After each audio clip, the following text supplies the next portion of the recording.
You guys ready? Y'all ready?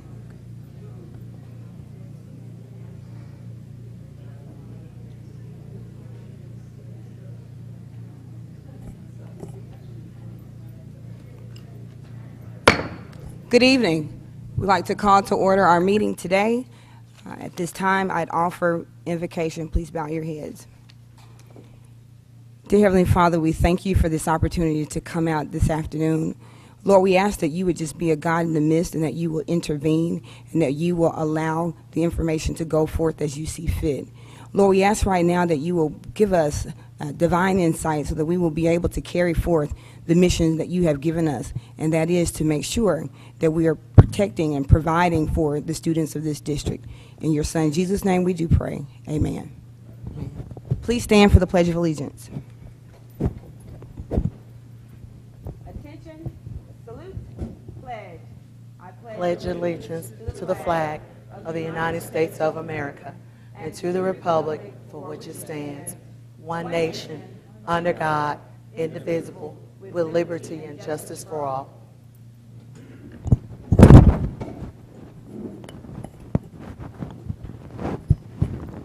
We do have a quorum that's present today, so where we are able to move forward with this public hearing. At this time, I would like to announce to the public the purpose of our meeting today is such that the district can provide its proposed budget for the 2016-2017 year. The way that this works, we're going to be moving in accordance to our policy, which is BCAE, public hearings. So the presentation will be made. There will be paper present for you to write down any questions that you have. At the conclusion of the presentation, we'll take up those papers with your questions, and we will have those questions read and allow a response to be provided by the superintendent and his staff.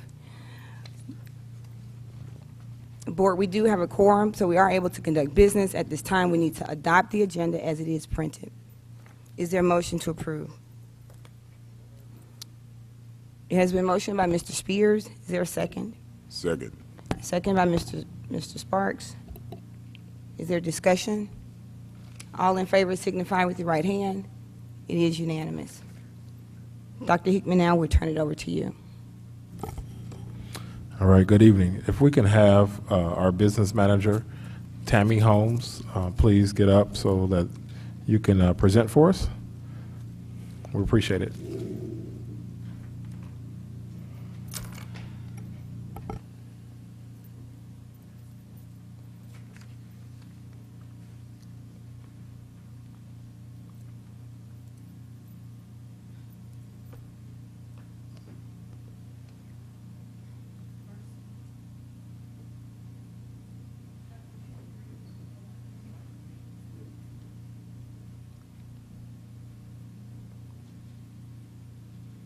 First of all, I want to say good evening to everyone, and your very presence here is important, and we thank you for taking the times out of your busy schedule to come and hear our budget for tonight. Also, I would like to give a special thanks to Dr. Hickman for his support and guidance through the formulation of this year's budget.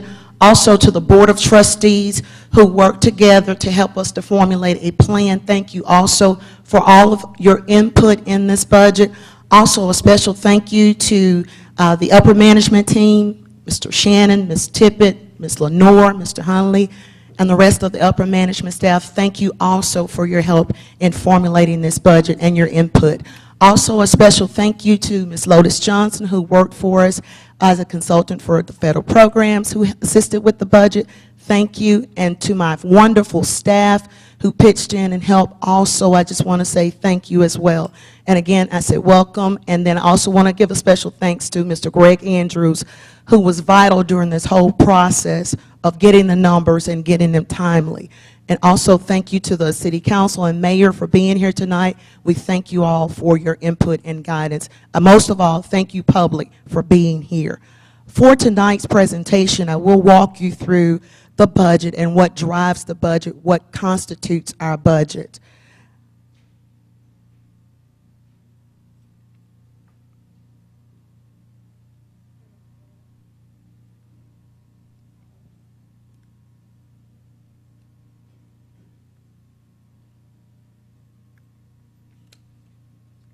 having technical difficulties. Nevertheless, I will present now the FY17 budget for the Columbus Municipal School District. Tonight's agenda is going to be simple. I will provide you with a general overview of the district, explanation of various acronyms that you would hear me say throughout the presentation, some budget highlights to kind of help you understand what are the main drivers or factors that you will see as a result of the budget that we would present tonight. And then we'll do an even deeper analysis of the tax levy requests that if you've seen in the paper, you've heard about, but we're going to really study those numbers tonight during our presentation and sort of help the people to understand how these numbers came about or resulted. Next, we'll talk about the projected revenues, where those revenues come from and how much we're expected to come from those various sources. Also, our expenditure projections, what we expect to spend from those revenues that we have obtained.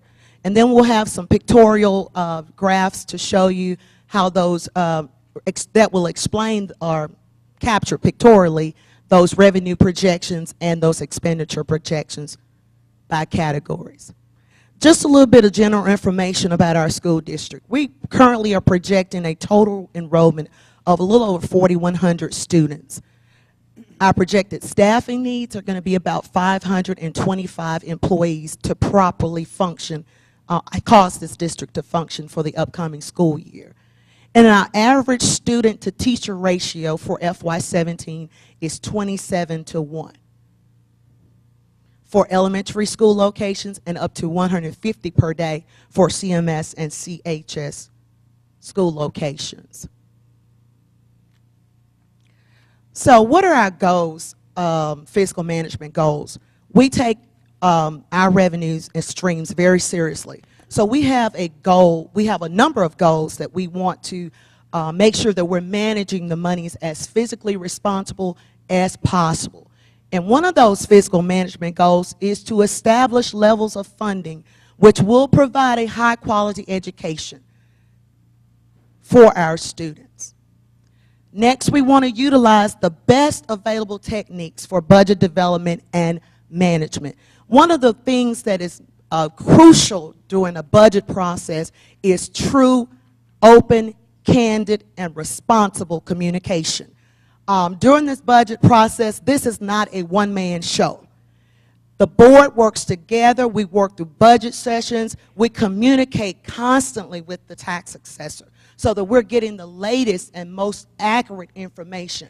So we work together as a team, and the budget is a constant changing document until the board makes, there's a motion on the floor and someone approves it and it carries. So this budget will change constantly until the board approves it. So I just want to make sure that's clear. And the numbers could even possibly change because I know Mr. Andrews is still tying out numbers from the reappraisal that he has just done. So nothing is ever concrete with budget until it's finally approved. We got the latest and best information to put this budget together. Next, to maintain a district maintenance fund balance that's recommended by the Mississippi Association of School Business Officials, MASBO. And to be physically responsible and transparent as possible. It's our job for fiscal management goal is to give you responsible, sound information and to always be transparent with that information. Some of the explanations for the acronyms that you will hear tonight, you'll constantly hear MAEP, which is the Mississippi Adequate Education Program. This is what funds, the state funds the public schools through MAEP funds. Next, EEF, which is also a part of this MAEP program, but it's Educational Enhancement Funds. These funds can be used for building repairs, remodeling projects, and bus purchases. But CMSD'S $188,000 that we get each year from the state, this money for EEF funds are already pledged as a part to pay the $3 million note debt that comes due each year. So the $188,000 that we get each year for EEF funds are pledged to help offset some of the debt payments that are due from the state of Mississippi, that comes due to the city. Excuse me. Next, IDEA, Individuals with Disabilities Education Act, and we simply call it SPED.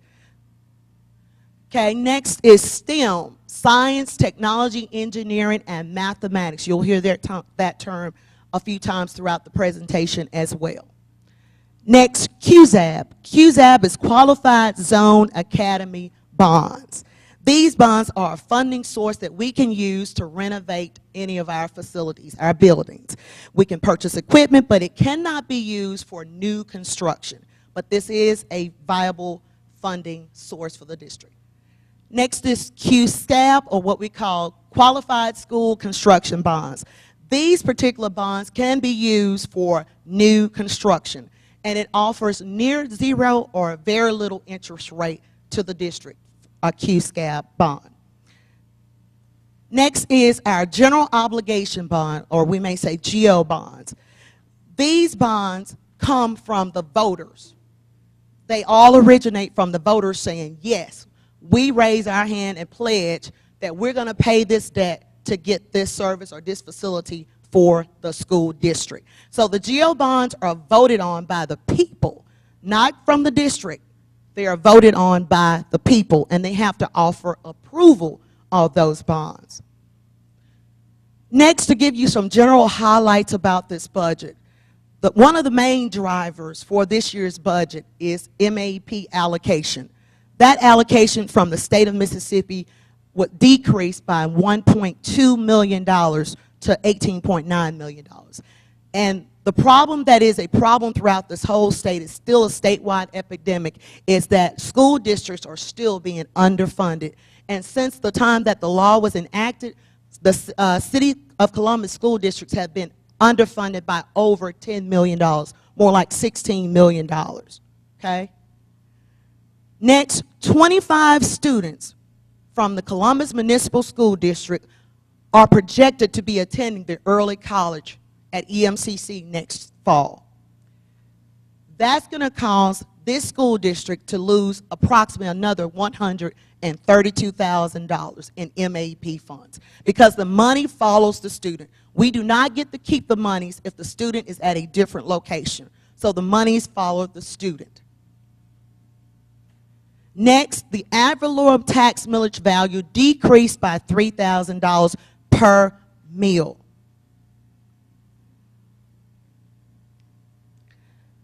Next, in order to mitigate those reductions in revenues that we will see, in being prudent and responsible and knowing that those monies are going to be reduced, we've taken action, immediate action. We've closed 12 certified/professional vacancies, and we've closed 3 paraprofessional or non-certified vacancies. Those closures resulted in almost $1 million in savings.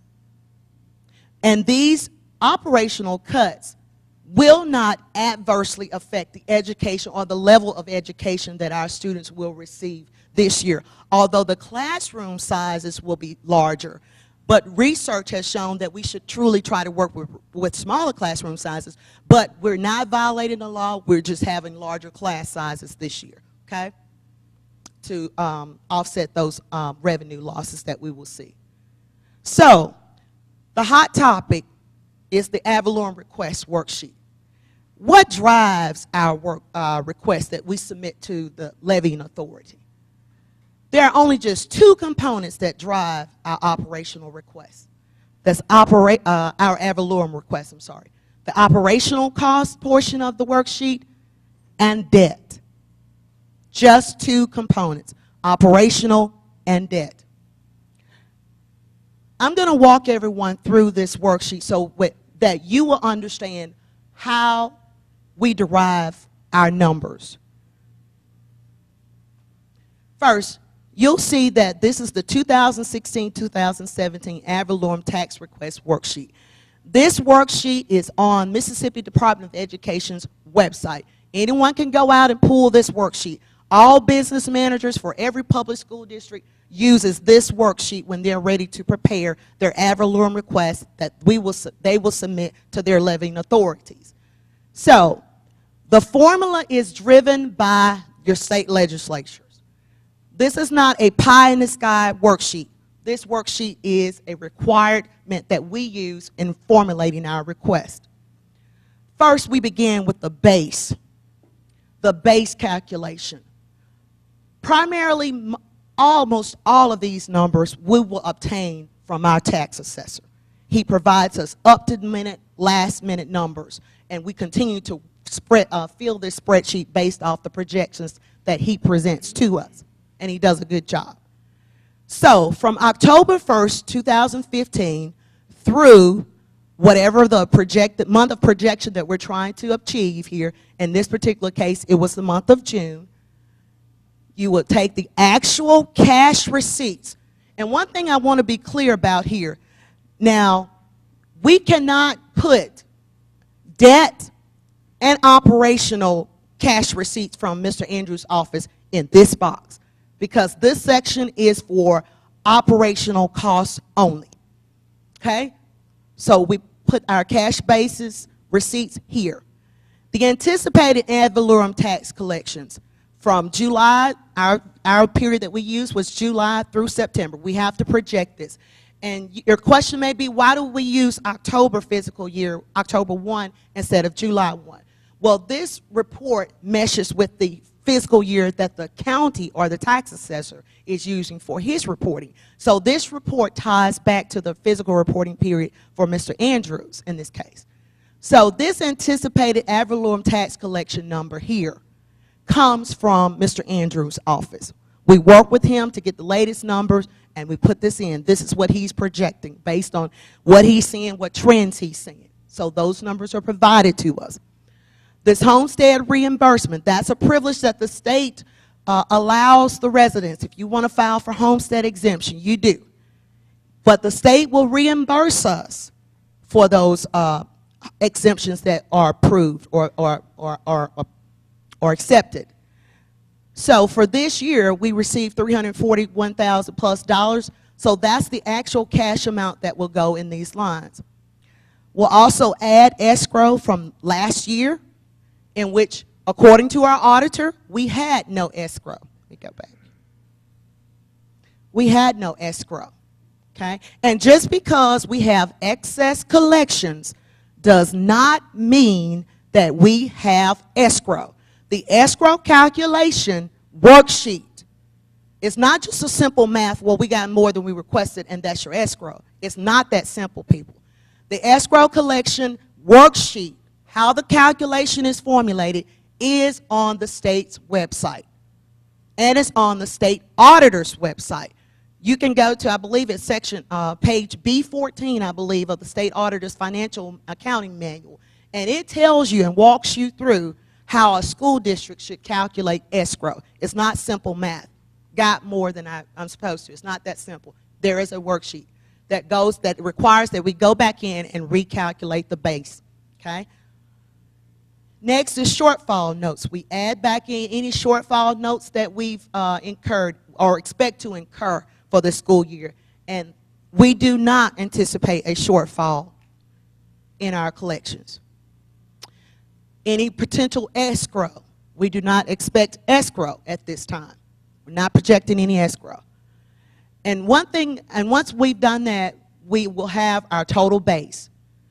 Next, the school district can request up to 4% of this base. Once all these numbers are taken into consideration, makes up the base, the school district has the right or the authority by law to request up to 4% of this base. Okay, we can put that amount here. New programs. This is an allotment from the Mississippi Department of Education. It says that we can ask the taxpayers for even more local contribution here. This is not a number that we just pull out the air. The MAP spreadsheet, you will find the new programs amount on their website. They publish those numbers every year for public knowledge. You can go out there and pull any school district, what that school district can request in addition of the taxpayers to help fund, to adequately educate the children. Next, we also consider the ad valorem tax on the new property. That is a number that's provided to us as well by Mr. Andrews. The next component of the ad valorem worksheet is the debt section. This is where we request local ad valorem assistance from the taxpayers to pay for our general obligation bonds, 3 mil notes, shortfalls, or any other debts like QSCAB or QZAB. Okay?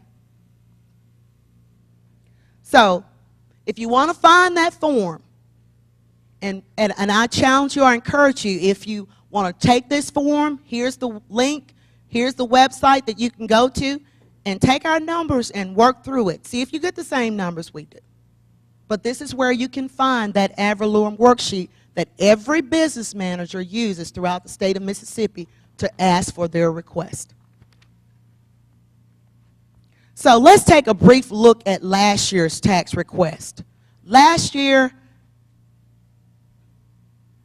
we requested $10.6 million, or a little over 51 mils, on our worksheet for operational costs. 1.96 million, or 9.5 mils, for debt, for a total request of $12.5 million, or 60.57 mils. That was the worksheet amounts that we submitted to the levying authority. So what does that mean?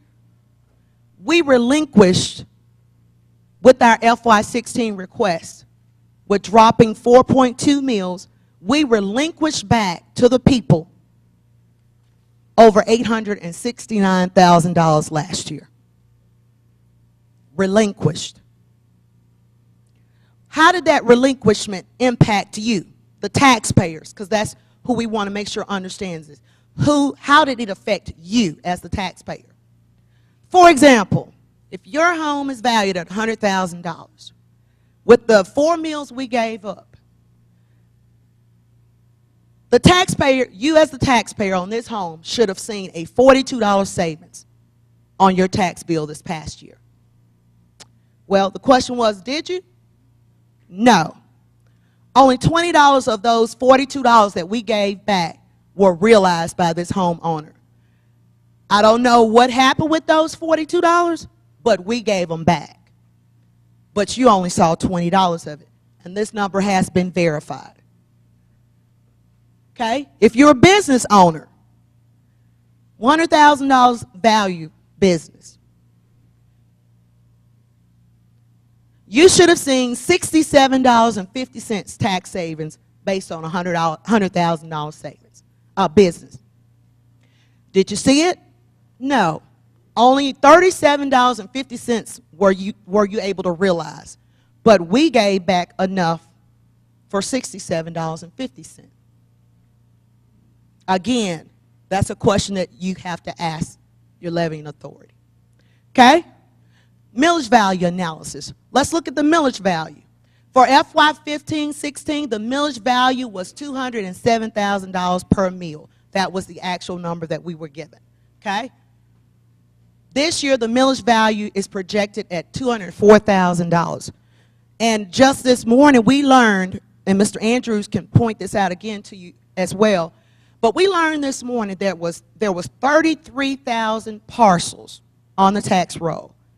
How many of those parcels went up in value, and we're seeing it now here materialize? Only 694 parcels of those 33,000 in the city limits actually increased in value. And Mr. Andrews may be able to help me if I'm incorrect, but I think he said there was only 694 of them increased in value.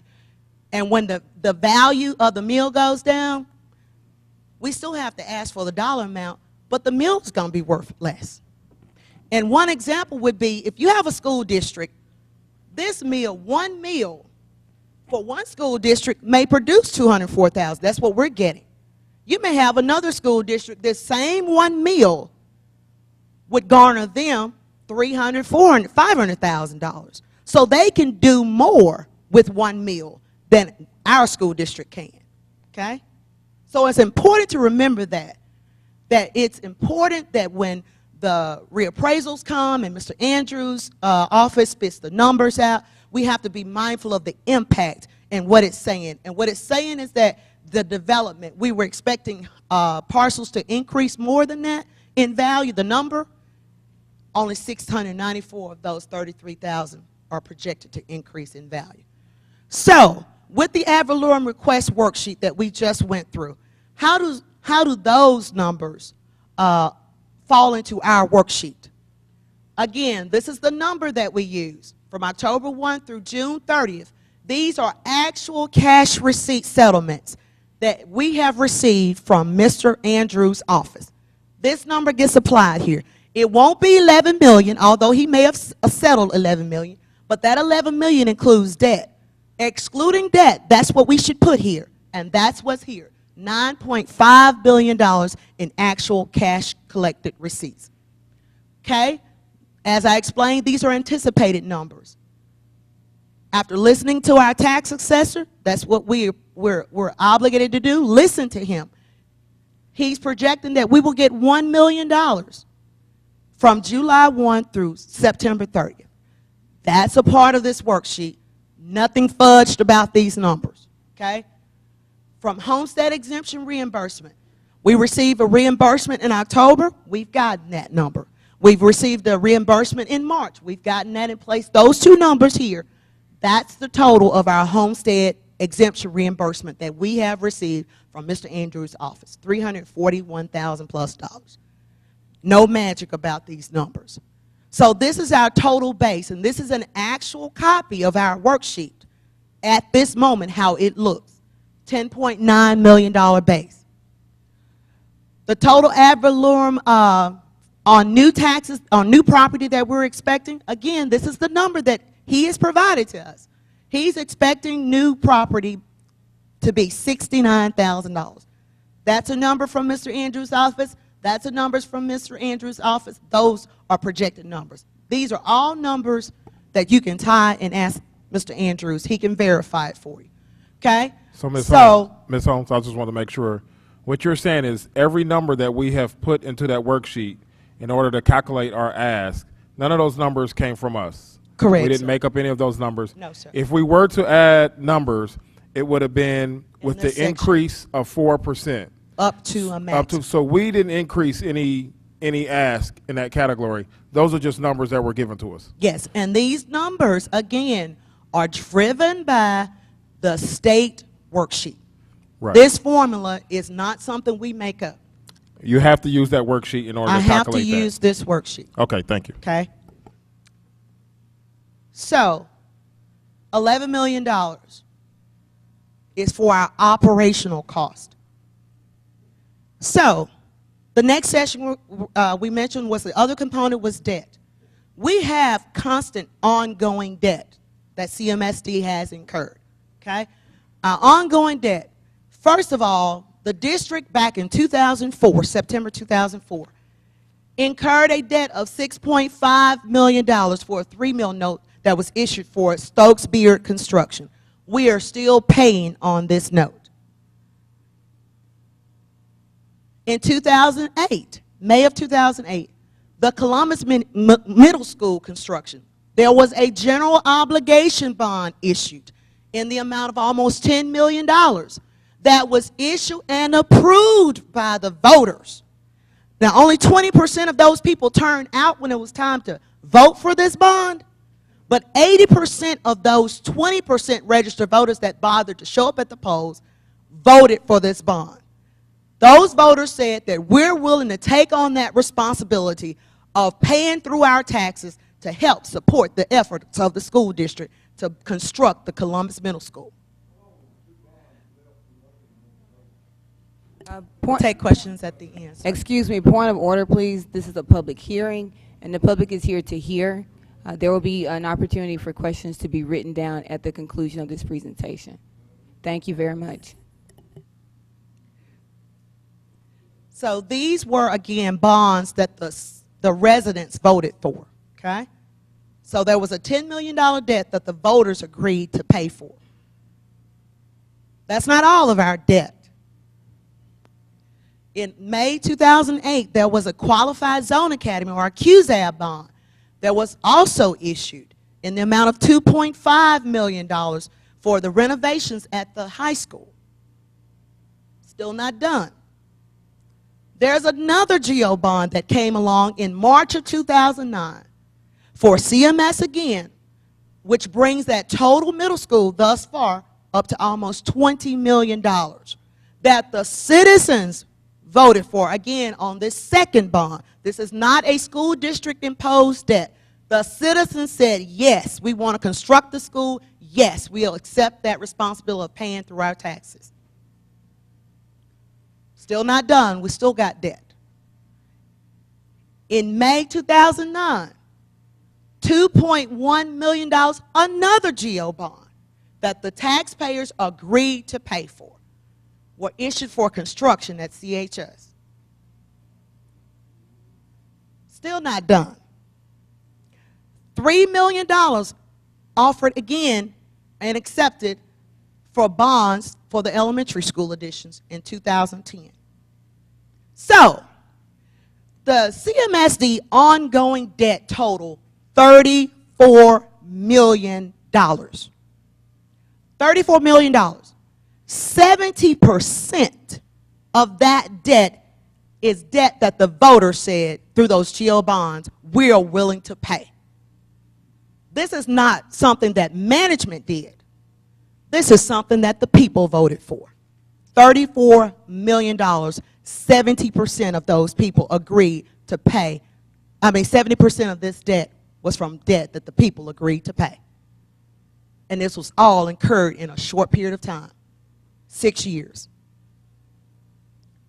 So, here's just a summary of those debts. And I want to point out one thing. For next year, $2.8 million is what we need to pay our debt. Again, these are the bonds that the voters voted for. You got almost $20 million there, another $2 million there that the people voted for. Not management did, the people voted for. Okay? So, to meet our debt obligations, CMSD should request on its tax levy $2.5 million for FY17 to pay our debt. That's what we should request. That equates to 12.33 mils. Those are not pie in the sky numbers. You see them. 2.5 million. Okay. If we don't request what we need, we incur a shortfall. From 2008 to 2014, CMSD saw a $2 million shortfall. And what that means is the district operated in a deficit and knew that they were operating in a deficit and did not make the corrections.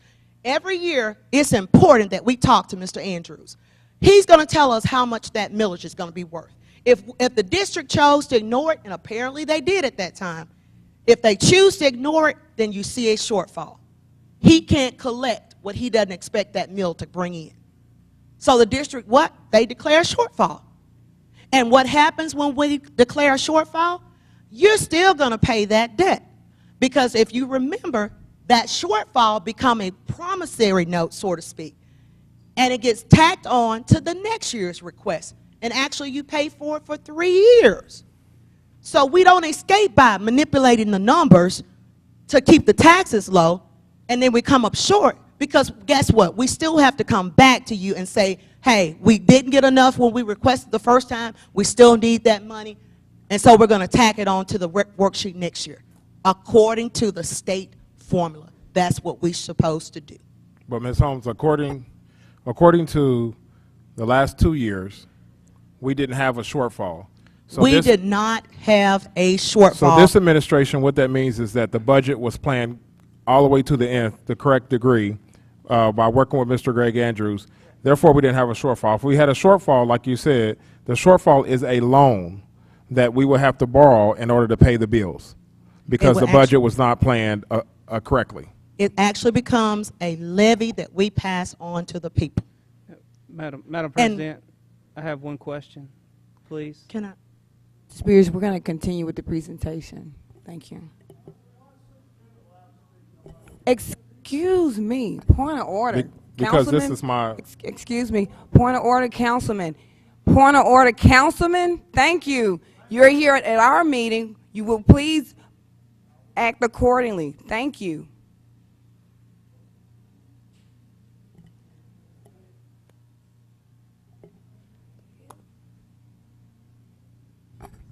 You could continue, Ms. Holmes, as we co-present this presentation. Thank you. So these shortfalls still became debt tax levies. So that's why I say it's important that open communication and constant communication between the school district and Mr. Andrews' office is vital, because when we don't listen to him, we see a shortfall. When we listen to him, we don't see a shortfall. Okay, so how does CMSD's tax request look once we formulate our debt? This is what our true debt tax request calculation should look like based on the state formula. This is what it should look like. We should request $255,000 in 3 meal notes. We should request nearly $200,000 in QZAB bonds. We should request nearly a little over $2 million for GO bonds. Our total ad valorem request for debt services, again, 70% of that debt, which is $2 million of this 2.5, is voted on by the taxpayers. That's what our true request should look like for debt. But this is what we should request. $11 million for ad valorem. We went through that for operational costs. 53.94 meals is what our worksheet should show. Next, $2.5 million for the debt, or 12.33 meals. So we should be requesting from the city, from the levied authority, $13.5 million, according to the state mandated worksheet. That's what we should be requesting if we follow that worksheet throughout the formula, which should result in 66.27 meals when we prepare the worksheet. Of course, things get added on after that because that's a norm, but that is what we would submit. But what are we actually submitting? Still requesting the $11 million that it's going to take to help run this district, which is still the 53.94 meals.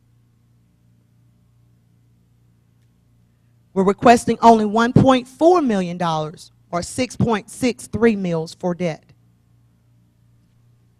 for a total of $12.4 million, or 60.57 meals.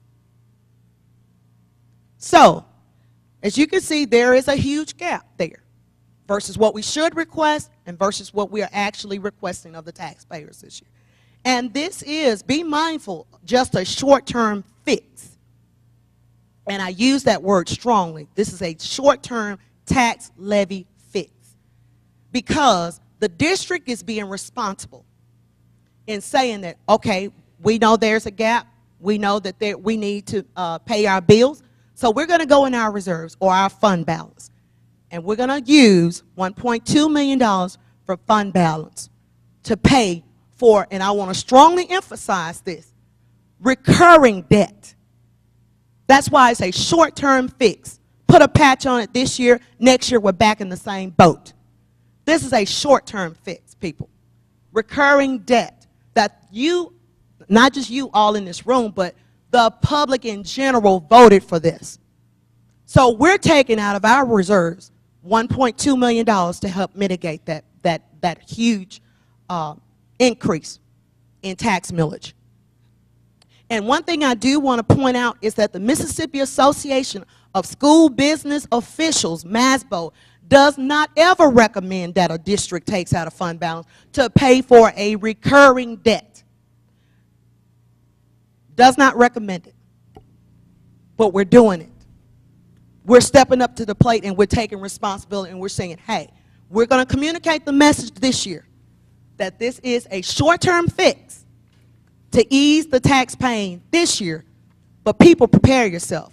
This is a general obligation that the people must pay for. So, Ms. Holmes, We've talked. let me make sure that I add the historical background of why the taxes would have increased if we don't cover the 1.2 million. Right. Why it would have increased? It didn't come from our operation.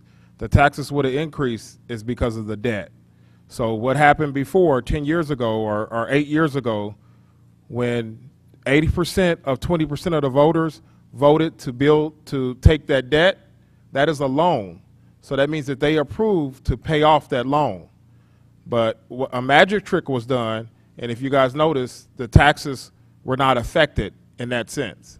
The reason is because they took the district's fund balance, and our fund balance is, can you explain what a fund balance is real quick? Fund balance is simply not just reserves. So a lot of times people use this term as if it's money sitting in the bank. But the fund balance is made up, and it looks like a balance sheet. Essentially, it's the balance sheet. It's the net worth is what I call it. Some people call it savings, some call it fund balance, some call it net. I call it net worth. Okay, so When you offset your assets versus your liability and what's in your equity section of your balance sheet, so that's your fund balance. They took the money that's in the fund balance and they front loaded the debt.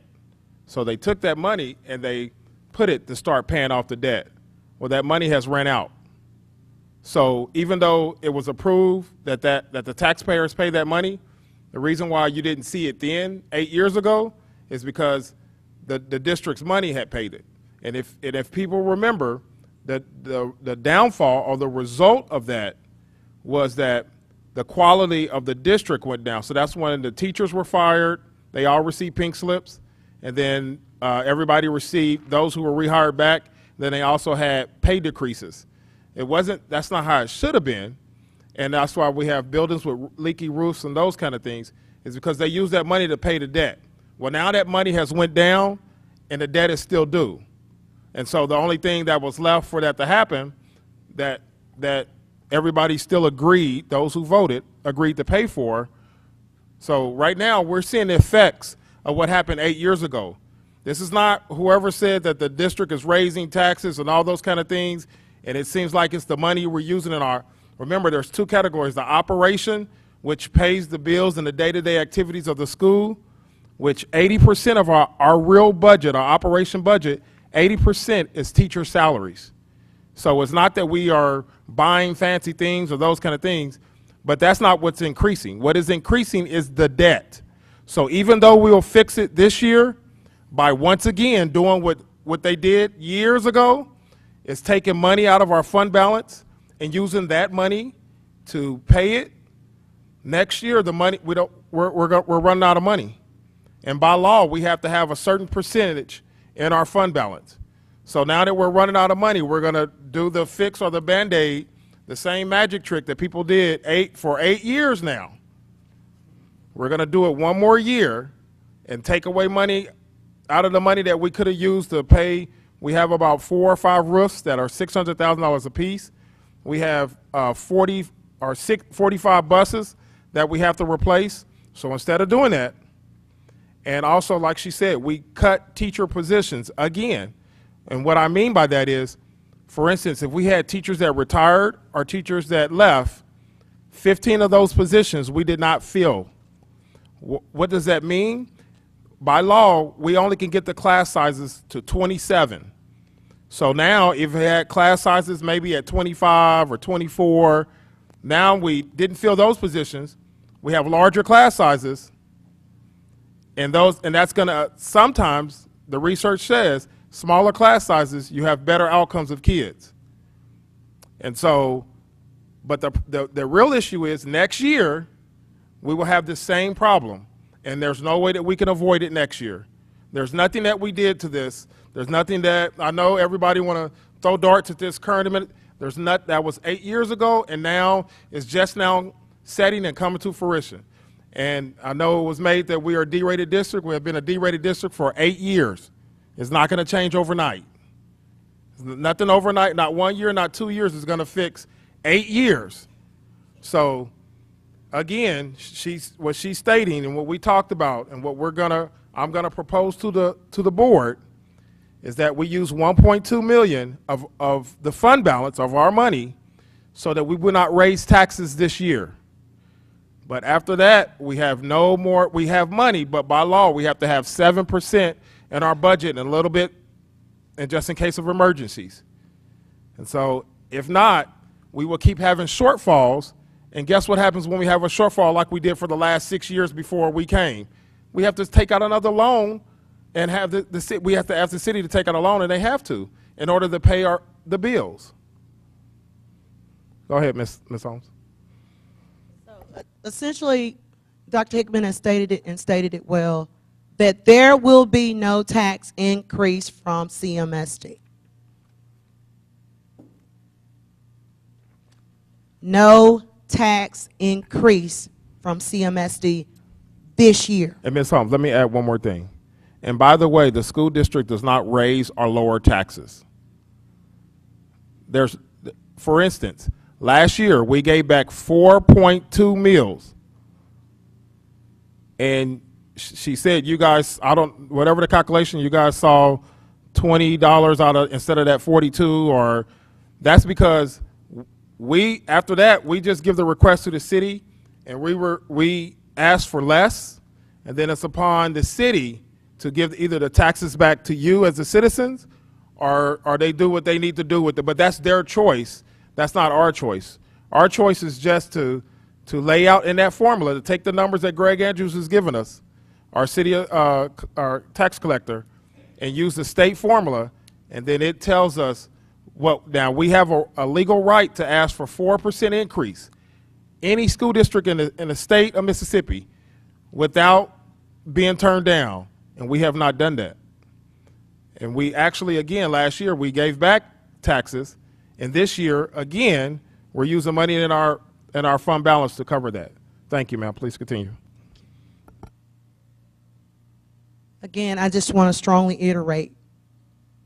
One thing that I do want to make clear, though, at this point, by law, we are required to notify the citizens if we suspect that there's going to be a tax increase.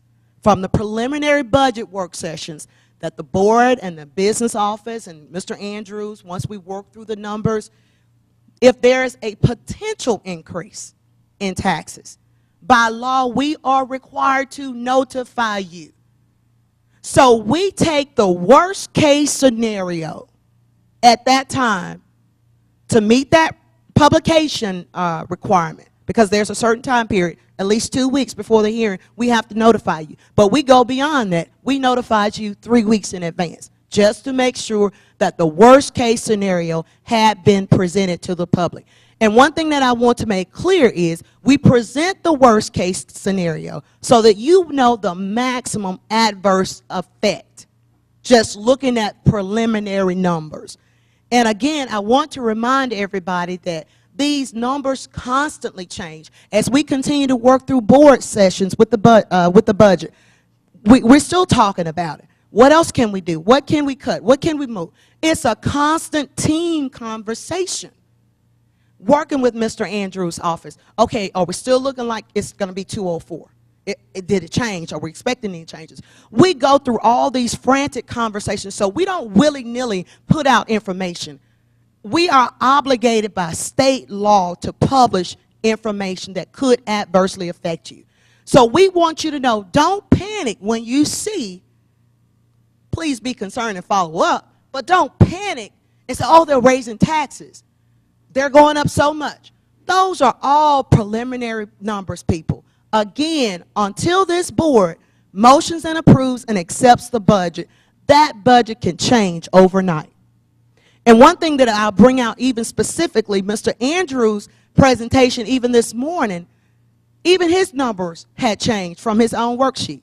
That's because he and I are constantly getting the latest information, the latest, to make sure that we all are giving you the most accurate and up-to-date information. So please, when you see the notice, when you see us still working through the budget, please know that that's not final. that the board and Dr. Hickman and I, we are still working to crunch the numbers up until the very last moment. Okay, so I just want to make sure that's clear.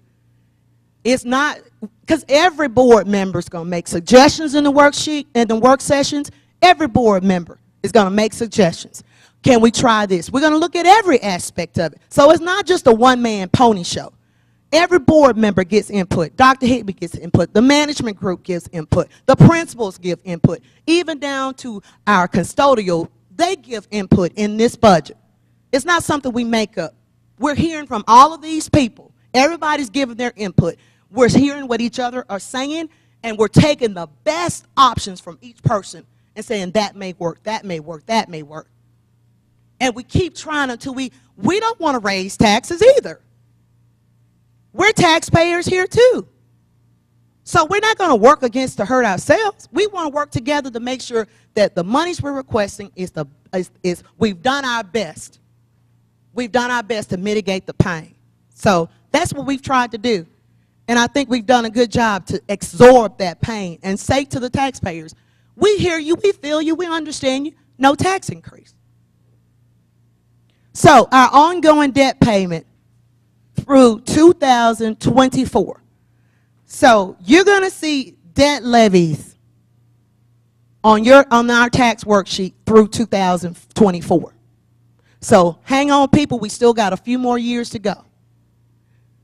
$2.7 million is what's needed to pay all of our debt next year if they're not restructured. That's an option we're also looking at. So everything is on the table. There is nobody's suggestions being excluded. Everybody's suggestions are being considered. Everybody's, even the taxpayers. You have a voice in this as well. $2.7 million required for FY18. So prepare yourself now. That's why we're getting the message out there to you now. There is no more $1 million reserves to tap into the pay for debt that was voted on for the people. $1.4 million is what your possible increase could be next year if the millage value stays the same. So what could we have done with that $1.2 million that we're chipping in this year to make sure that we don't raise your taxes, that we're being good stewards, that we're listening to you, that we're not just reactive but being proactive for next year's tax levy? What could we have done with that $1.2 million out of fund balance? We could have purchased 5 new buses. $435,000. We could have purchased 5 new buses to get our children safely to and from school and other various functions. As Dr. Hickman has alluded to already, we could have fixed a couple of roofs. Principal Franklin of Franklin Elementary School is in the audience tonight. I'm sure she would want her roof repaired. Fairview, $550,000. And that's still not all of the roofs that need to be repaired.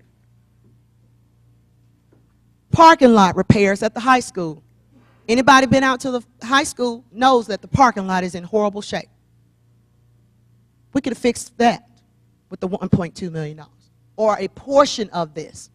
Not saying $1.2 million covers the whole thing, but this would have been a significant improvement that you could have seen. The total cost for the ideal use was $1.8 million. We could have used 1.2 to pay for $1.8 million of those uses. We could have, but we wanted to be good listeners and reactors. So the impact of the recent tax requests that this district has made. Again, we relinquished with FY16 tax requests almost $900,000. We did not request on this year $1.2 million. 5.7 meals that we should have requested, and we didn't. 4.2 meals, and we didn't. For a total that this district has relinquished, or didn't request, I should say, $2 million in just 2 years. On average, $1 million a year. So we talked about the 5 buses that we could have purchased to get our children safely to and from school. Mississippi Department of Education recommends that every school district replaces any buses that are 12 years and older and are in poor condition. That's MDE's recommendation that we do that. CMSD currently operates a fleet of 65 regular buses. Now, of those 65 that we operate, 35% of those buses are 12 years or older and in poor condition. Just think about that. You've got that many buses that, according to MDE, is saying that should not be operational. That's what we could have done with that fund balance money. So let's take a look briefly at our revenues. What are our financial resources? Where do we get money? What are the sources that we get money from to operate with? Okay, some of our revenues originate from, of course, you, the local people. Ad valorem taxes, interest on our bank accounts, food sales, etc. Athletic events. Those are all things that we contribute to as a community. We get monies from you all. State revenues. The state chips in their part to help us properly educate our children. As I said before, MAEP, which is a very vital stream of money that we receive from the state to operate. Homestead exemption, vocational funds, EEF funds. We get these from the state, Mississippi State Department of Education. Also have federal revenues. Mr. Shannon is in charge of our federal programs. He and Ms. Lenore work hand in hand with that program, and they manage our federal funds, our title funds, to help operate our district. USDA reimbursements we get back from child nutrition, or USDA Department of Agriculture, E-rate, and TVA. 16th section revenues. We have 16th section properties in the city. We collect lease payments each year on those properties and the interest that bank account would earn. Okay? So our total revenues for the years that we're projected is $41.9 million approximately. How does that relate to last year's budget? $2.6 million reduction. The main driver for that reduction, of course, is MAP again. $1.2 million from the state, another $100,000 plus that we're losing from the students that are attending EMCC for early college. And the federal program is because we have what you'll see excluded from this year's budget and federal sources is going to be the TIF fund. Last year we received about $400,000 or $500,000 for TIF in the budget. That's what's driving this. And then the 21st Century Project is still in place, so that's not included in our budget numbers tonight, but we do anticipate getting an approval for that for the 21st Century. And make sure everyone will know that it's live on the internet, so you'll have access to this. It's already live, and if you want copies. Okay, so having trouble with my slides with percentages, but you'll see that in an ordinate amount of our revenues pictorially captured, that larger slice of the pie, that's MAEP. That's how much we get from the state of Mississippi. Okay, so I can tell you the exact numbers. So the fuchsia color or the pink or hot pink at the bottom, that is state sources. So to make up our total budget, that hot pink is the money that we get from the state, and that is 48%. The top burgundy is the money that we get from you guys local. That's only 30% of our budget. And the orange is from federal. That's 22% of our budget. So again, our budget is $41 million. We only receive from you guys $10 million, I think is what we're asking for. $11 million. 11? Well, 13. Yeah, 13 $12 million because of once you add on the fees and those kind of things. But so out of the $44 million, the money that we're getting from local sources is only $12 million, which is only 30% of our total budget. Thank you, Dr. Hickman. So that is 48% state sources here. I'm sorry, I apologize that the slide is not presenting that percentage to you. Okay, let's take a closer look at our local revenues, $12.4 million. And again, the main driver is just the dollar increase in the ad valorem taxes there. And here you can see that if we look at the local sources only, the ad valorem tax collections make up almost 97% of the total $12 million. So this is what you contribute from the local sources. 97% of the local sources come from you guys paying taxes. Okay. State revenues, we're expecting a total of $20.4 million in state revenues. Again, the decrease in the MAP is the main driving factor here that you see the reduction in of $1.6 million nearly. The difference between last year's original and what we're proposing this year. Okay, state revenues depicted pictorially. You'll see again, MAP is the main driver for our state revenues that we realize. 91% of it come from the state of Mississippi itself for adequate education funding.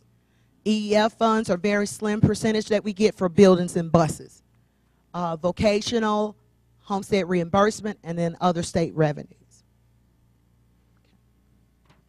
Federal revenues, $9.2 million approximately is what we're expected to receive in federal revenues. That is a reduction of nearly $859,000. The main driver being Title II here. What happens is we can move, and we did move, transfer a portion of the Title II allocation that we would have received to Title I. So that's what's driving the Title II reduction. And the other federal revenues, again, we did not apply for TIF again this year, and it was excluded from the budget. And again, this I stress to everyone that the budget is constantly moving until the board says, okay, we're satisfied, we got the latest and greatest information. So TIF was excluded from this budget at this point in time. Okay? And the 21st century application is still in process. Okay? So that's the driver there. So therefore, it was excluded because there were no final numbers or approved application at this time. Okay, pictorially, $9.2 million. Here you'll see that title makes up about 40% of our federal revenues. Title I does, Title II, Title VI. Child nutrition makes up about 37%, and IDEA or SPED makes up 13%. And then other federal revenues would be like TVA, of course, that we've mentioned already. One thing that I do want to point out this year, we do want to make known to the public of the IDA proportionate share or our SPED proportional share of the allocation that we receive from the federal government. And when you say SPED, you mean special education? Correct, yes, sir. Thank you. Okay, this year's allocation was $991,000 plus dollars. That's about a $40,000, $50,000 reduction from last year that we got from the federal government to educate and support our special needs children. So our allocation this year was $992,000 approximately. There is no magic about the proportionate share either. This is a federally regulated proportionate share worksheet. This is what the federal government says. This is how we should calculate the proportionate share that should be spent with the private school assisting with their special needs children. So for this year's allocation, once we go through the worksheet, we determined the average allocation per child that's eligible. We came up with $1,500. Multiplied by 33 students that we've identified. So that's $50,000 that should be allocated to the private school by this district to assist with their special needs children. Now, one thing that I do want to point out to the public is that in years past, the practice has been that no matter what the proportionate share was, we didn't conclude services. We continued with services. Although the government says once the services, we've only have a certain allocation to assist with the private school.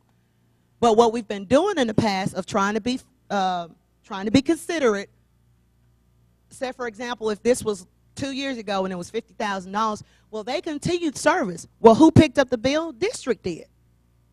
We continued the service, although the money ran out. We took on that responsibility. But this year, that is all that's been allocated for this district to assist private schools with special needs children. Once this allocation is exhausted, this $50,000 is exhausted, we will cease services. The district can no longer afford, and nor is it good fiscal management for us to continue to assist beyond this point this year. We can't physically do it, okay? So what are our expenditures? Where do our money go? How do we spend our money that we get from the taxpayers, that we get from the state, that we get from the federal government? How do we spend that on that money? To support the instructional focus and mission of Columbus School District, we've identified $42 million in expenses. There are 63 funds budgeted for the fiscal year in 2016-17. The total expenditures can be broken down. You'll see the instructional services are the main drivers for the reduction that you see in our expenses. We had the reduction in revenues. We had the reduction in expenses. We cut operational costs. $1.4 million. How do we do it?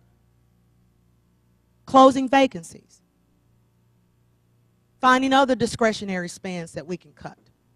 So again, continued conversation and looking at the numbers, this is what we were able to reduce our expenditures by. But just to make sure to add clarity, outside of nickel and diming it, the big money in order to save in a budget of a school district would be the fire teachers. They are 80% of your budget. So other than that, there's, of course, you have money to heat and cool the buildings. Of course, you have money for transportation. And then the rest is the little instructional services that we have that goes towards that, where you have those. But the rest of it is paying your personnel. Is 80%. And this is not just us. Around the whole world, 80 to 85% of a school district's budget are teacher salaries, and then their fringe benefits that come with it. Thank you. Okay, let's go back here. So pictorially, we captured the breakup percentages for the expenses here. You'll see that instructional services is about half of our budget to pay for the teachers here, and then support services are the rest. One thing I do want to make clear is that all of the vacancies that were closed were not teachers. We had also administrative position we closed. Okay, so it wasn't just all classroom. We looked at every option that we could. I'm sorry, let me add. We did also close paraprofessional positions. Correct. And then I think a janitor, Mr. Shannon, was it a janitor or two? 3. Or 3? Yeah. Not janitors, no. But it was 3 paraprofessional positions. Yes. And then we have a retirement in our maintenance that we're looking at, but we don't know for sure yet. But yeah, we closed, what was it, 12 teachers positions. 12 professionals. And then also 3 paras. Then on the special education side, though, we also lost teachers as well. We also lost around 4 or 5 teachers because of the formula for the special education teachers. It wasn't calculated correctly for those teachers in the SPED budget. Okay. Instructionally, our budget is $21.3 million to cover the instructional needs at all of our school locations, including other functions like the athletics department. Instructional for the elementary schools estimated at $6.6 million with over 2,000 students that we expect to be in our elementary school locations upcoming fall. And we do have elementary schools that are magnet school themed. Next, the middle school, $2.8 million. Grades 6, 7, and 8, we're projecting 924 students. We will continue to operate our gifted program and support for the magnet school concept and pathways to graduation and STEM for that $2.8 million. The high school, $4.9 million. Comprehensive high school is our goal. Technology labs, offer Carnegie units. We're expected to have nearly 1,100 students. Dual credit courses as well, ACT prep, athletic activities as well. So we'll continue that in this fall, upcoming fall. Gifted, our gifted budget, a little over $500,000, serves grades 2 through 8. 243 students are expected to be in our gifted program. special education, speech services, and other services that we'll offer from special ed. These will be services that we'll offer in every school location, as well as private placements. Instructional budget for special ed is expected to be about $3.9 million. Alternative education, K through 12 alternative school, juvenile detention center. We're expecting about 50 students, required by law, $423,000. Next, vocational education, McKellar Technology Center is where this program is housed. We will have 10 career educational programs. We've eliminated the POPS program, and over 400 students we're expected to participate in the vocational education portion of our district, for a total budget of $1.3 million for the instructional needs there. Next, other special functions, tutors at the Palmer home, homeless tutors, etc. Dropout prevention, we're expected to spend $140,000 there. So again, our total instructional budget is $21.3 million. And Ms. Holmes, if I may add, if you look at our total budget for the instructional services, what we're projecting is that is the number of students that we have, and that's what it takes for the number of teachers to match those students. Then obviously you have your administrators. But please understand that we get the money from ADA, which is average daily attendance. That means that even though we have 4,000 students, if only 2,000 students come on a regular basis, we will only get money for 2,000 students. Now, we will still have 4,000 students come in and out, so we still have to feed those kids, we still have to transport those kids, but because their attendance is not consistent, we don't get money for those students. And so we also have a loss there, and that's why we always try to promote healthy attendance. That's why we try to promote a healthier society for our kids so that they can feel comfortable and they can be successful in school. But it also costs us if we have kids who have home problems and those kind of things, because every kid in the state of Mississippi, every child, every student, they receive the same money per student. But some districts have, 100% attendance rate. Some districts have lower attendance rate, and we worked on that, and we're raising our attendance rate, actually. Thank you. Thank you, Dr. Hickman. Let me back up a couple of steps and just to mention one thing. With our expenditures, there are 3 to 4 major categories in our expenditures. There are instructional, support services, non-instructional, and debt. Those 4 categories make up our expenditures: instructional, support services, non-instructional, and debt. Those are the 4 categories of expenses that we can have, okay? Support services. Support services are those people like the administrators, the principals, not the cafeteria workers, anybody that supports the teachers in what they're doing in the classrooms, who are not physically in the classroom. The business office, people who cut the checks for the people, pay the vendors, we're considered support services.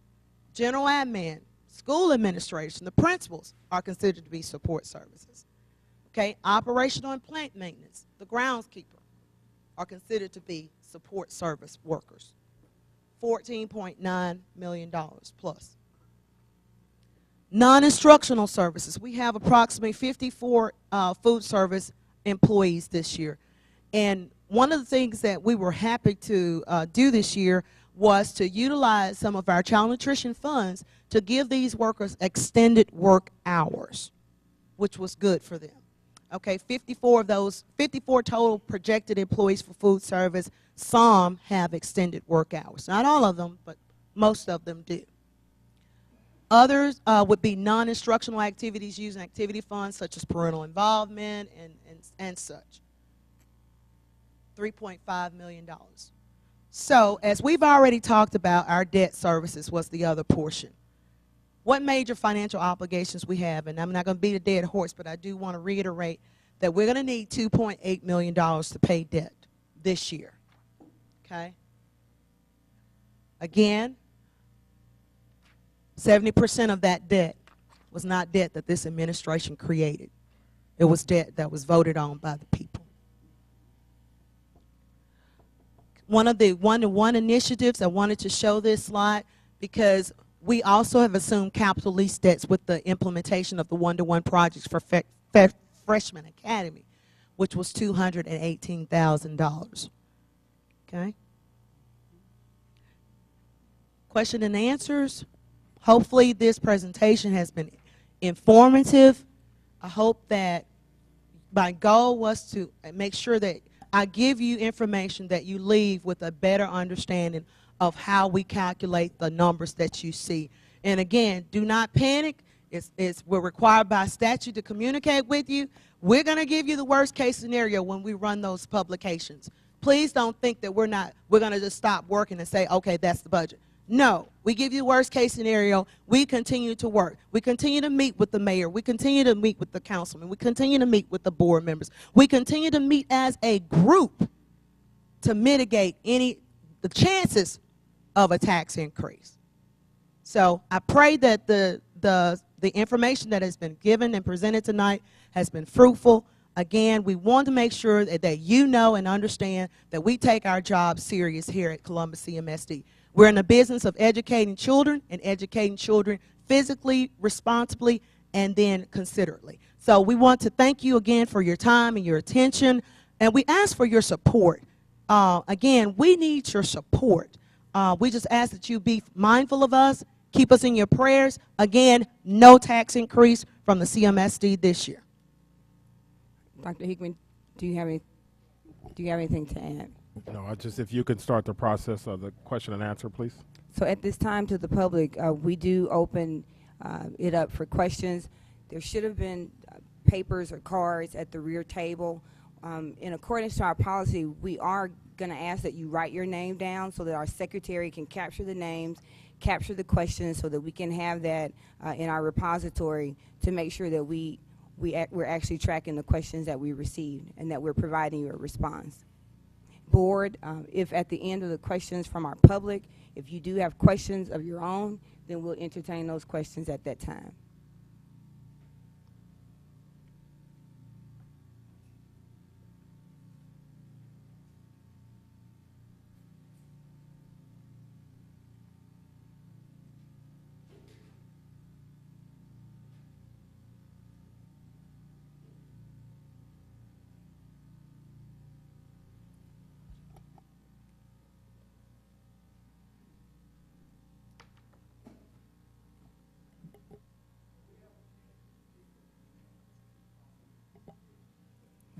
We'll be responding to written questions.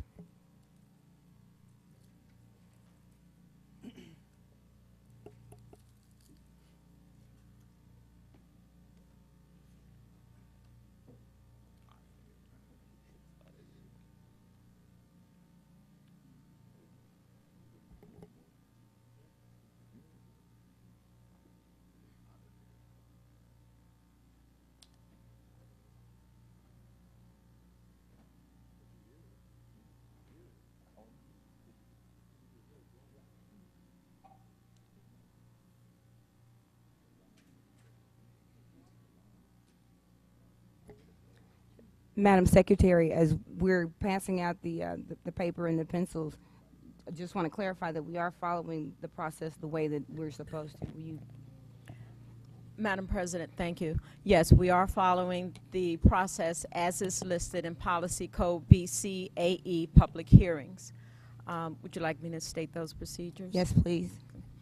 The public shall be informed, which you have been informed, of the hearing, the particular procedure that will be followed to the questions, remarks, rebuttals, and any time limitations or other rules that may be followed to give everyone an opportunity to be heard. The President of the Board shall briefly state the position of the Board. If official action on the issues has not yet been taken, the President may so state and may summarize briefly the arguments for and against the issues to be decided. Other members of the Board may also be heard at this time. The Secretary of the Board shall secure the name of all those persons wishing to be heard before the Board. Those desiring to speak shall indicate whether they are for or against the issue involved. Persons not responding to the Secretary's request shall not be heard. Once the speakers for and against the issues have been heard, the President shall indicate that questions pertaining directly to the issue involved may be directed to the Board. Upon a ruling by the President closing the public discussion, the Board may proceed with its deliberations and take whatever action it deems advisable. Thank you, Ms. Fisher. I would just like to share with the public that tonight we will not be taking up an action on this recommendation. We will be considering this at our July 8th meeting, and so at that time, if there's any true discussion among the board members, it will take place at that time. Tonight was simply to be able to present this information to the public as we are required to do so by law. So I do.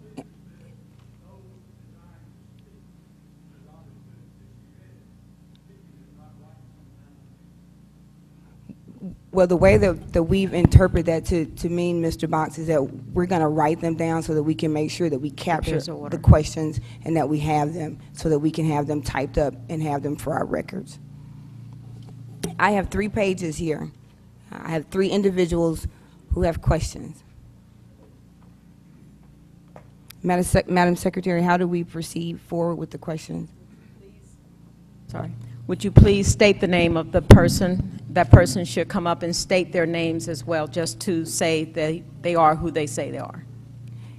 So the first question that I have is from Mr. Barry Hines.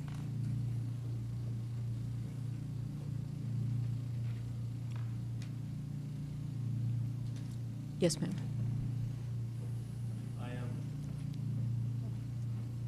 I am Barry Hines, and a possibility of filled out this meeting. Thank you very much. My name is Barry Hines, and I take the chance to get filled out this meeting and say the policy says to speak and be heard. This board is violating their own policy. Thank you. Thank you, Mr. Hines. May I speak? Yes, Ms. Fisher. Thank you, Mr. Hines. We are not violating policy. The policy states that the public shall be informed at the beginning of the hearing the particular procedure that will be followed in regard to the questions, remarks, rebuttals, and any time limitations or other rules that must be followed to give everyone an opportunity to be heard. So we are not breaking our own policy. We are strictly adhering to that. So the first question, and there are several, and so to make sure that we hear everybody's questions, I'll just kind of go back and forth. But I think there may be 13 questions on this page, so I'll take the first one. If the board policy on public meetings does not serve the public, this question isn't related to the budget. So I'll go with the second one. What process was used to get input from the trustees for the budget? Dr. Hickman. Yes, to answer that question, so we had individual meetings with the trustees, 2 with our budget, what is your title? Yeah, I'm sorry, our CFO. So we had, and I apologize, my mind is just blank. So we had our trustees meet with our CFO, and then also we sent information via email, and then obviously they were able to ask those 2-to-1 questions. We couldn't do 3, obviously it would be a quorum, and so that was the process. The next question reads, and it is from Robert Smith.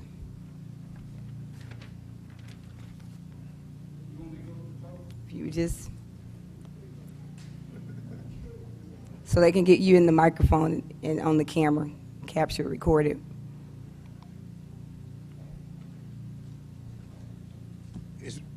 Good evening. Good evening. It's my understanding the only question that I can ask is the question that was turned in. Is that correct?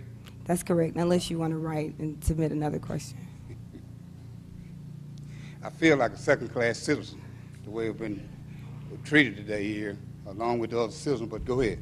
My first question is, at the present time, how much money does the district have in fund balance? And I have it, Mr. Mayor. All right. I'll read your question. The question reads, how much money does the district have in fund balance? Ms. Holmes, is it 4 million? Want to misquote the fund balance. He said as of this very moment or this time, so I'd have to refer to my records to give you accurate numbers. Can you give us an estimate though? I would say anywhere from 4 to 5 million at this point. So around 4 and 5 minus the 1.2 that we're going to use Yes, sir. for here. Yes, sir. And we still by law have to have a certain percentage within our fund balance or the school can be taken over. MASBO recommends a certain percentage, yes. Thank you. For clarity purposes, Madam President, so as of today, your CFO not sure exactly the total amount of money in fund balance? What she's saying is that we still have receipts and bills that we have to pay. So our Right. fund balance is not just our savings. Like she said, the fund balance is made up of several different sources. We understand that. Right. But prior to, Can I ask a question? Well, not ask a question. Let me make this statement. Because I think the misconception is that fund balance is a number in a cash account. We should just automatically know that number. Fund balance number changes every day based on bills we're paying, checks we're cutting, monies we're receiving.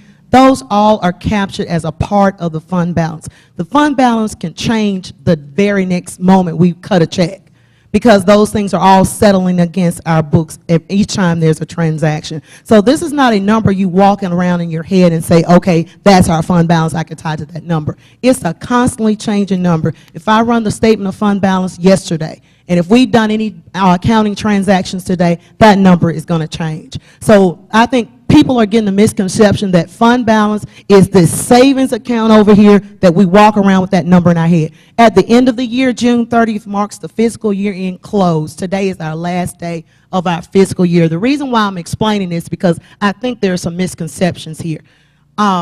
We are still closing our books. Our fund balance are going to change up and down as we make transactions to those books. So I want it to be clear, we're not inept. We're not incompetent. We understand what a fund balance is. I want to make that clear because when you're attacking the credibility of me being knowledgeable, I take that personal and it's inconsiderate. But what I will say is that the fund balance constantly changes. We're still closing our books. We're not trying to hide anything. We're trying to be as transparent as possible. Because if I give you a number, somebody off the top of my head, somebody's going to scrutinize that number. I want to make sure that the number I give you is an accurate number. As a responsibility of a CFO of the school district, my numbers need to be accurate. So I don't want to just go willy-nilly spitting off numbers, but I want my numbers to be able to tie. All right, thank you, Ms. Holmes. Thank you, Mr. Mayor, I do have your other two questions, but I'm going to try to, we have a lot of them, to make sure that I give everybody a chance to have their questions answered. but before I proceed, I still don't have a number then. Since the CFO says that she couldn't give us close to accurate number, well, as of yesterday then, can she give us close to answer my question? Between $4 to $5 million. Yes, ma'am. Okay. So thank you, Mr. Mayor. I'm going to move on to the next Thank you. person's question. You're welcome. The next question that I have, this one does not have a name, Ms. Fisher, so I can't entertain that one. The next question that I have is coming from Mr. Bill Gavin. Oh, that's it for me? Yes, sir. I'm moving to the next person. I'm going to come back. I'm going to rotate from one question per person to make sure that everybody's questions are answered. I think there's probably about 40 of them here.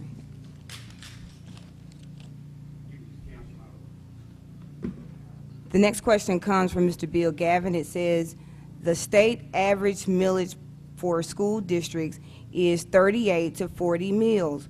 Why does Columbus have a 60 to 65 meals? Mr. Gavin, will you please identify yourself? Yes, ma'am. I'm Councilman Bill Gavin, Ward 6. That is the question I presented to you. The other slip of paper possibly that you passed over might have been mine also too. I put the two together as if it's written on notebook paper, it's probably mine. Kind of the same handwriting. But that was my question, is that the Mississippi Municipal League supports that the fact that the state average for millage for both counties and cities throughout the state is anywhere from 38 to 40 meals. Columbus's, since I've been on the city council, has always been 60 meals or greater. Why? How long have you been on the council? 7 years. Okay, so 7 years. Okay, that would have been a great question. 7 years ago. So the reason is because, for instance, let's just compare us and the county, okay? The reason why, first of all, we have a cap of 54 mills. The rest is debt, and we're not at 54 mills. This is just state. By state, you cannot ask for more than 54 mills, sir. The other thing is that you cannot compare apples and oranges. For instance, the county's mill, as you know, is worth about $500,000. Our mill is worth $204,000. So if their one mill is worth more, so they ask for less because their mills are worth more, and their mills are going to continue to grow. And so because we have a lower millage rate and it has toppled off for the last 4 or 5 years at around 200,000, then that's what the district has been asking. Dr. Hittman, what you said is correct, but my question was not for the county of Lowndes County. That is a statewide number, 38 to 40 mills. That's a statewide average. It said statewide average. Statewide so, average. Mr. Gavin, and as you that know, averages counties and cities. So as you know, when you look at averages, there are richer districts and there are poor districts that skew the average. So all we're talking about is, so when we do that, we're looking local so it can make more sense to you. Because if you compare us to a district in the Delta where their mill is worth less than 100,000, and then you say, how come their mills is at 50 and we ask for 30? That would be unfair. Just like if you compare us to Lowndes County, where their mill is going to be 500,000 and it's going to continue to increase, their budget is going to increase more than we asked for next year, and that's an unfair comparison. So to answer your question, it's based on the millage rate and what you need to do to pay for your school. So even if someone asks for, if we need $44 million to pay for our school and the county needs $44 million to pay for their school, they're going to ask for less mills because their mill is worth more. If we need $44 million and a school in the Delta needs $44 million, they're going to ask for more mills because their mills are worth less. It just seems like there's a big disparity there. I understand. Thank you. I understand. It's Thank you, kind of Mr. hard. Gavin, and thank you, Dr. Hickman.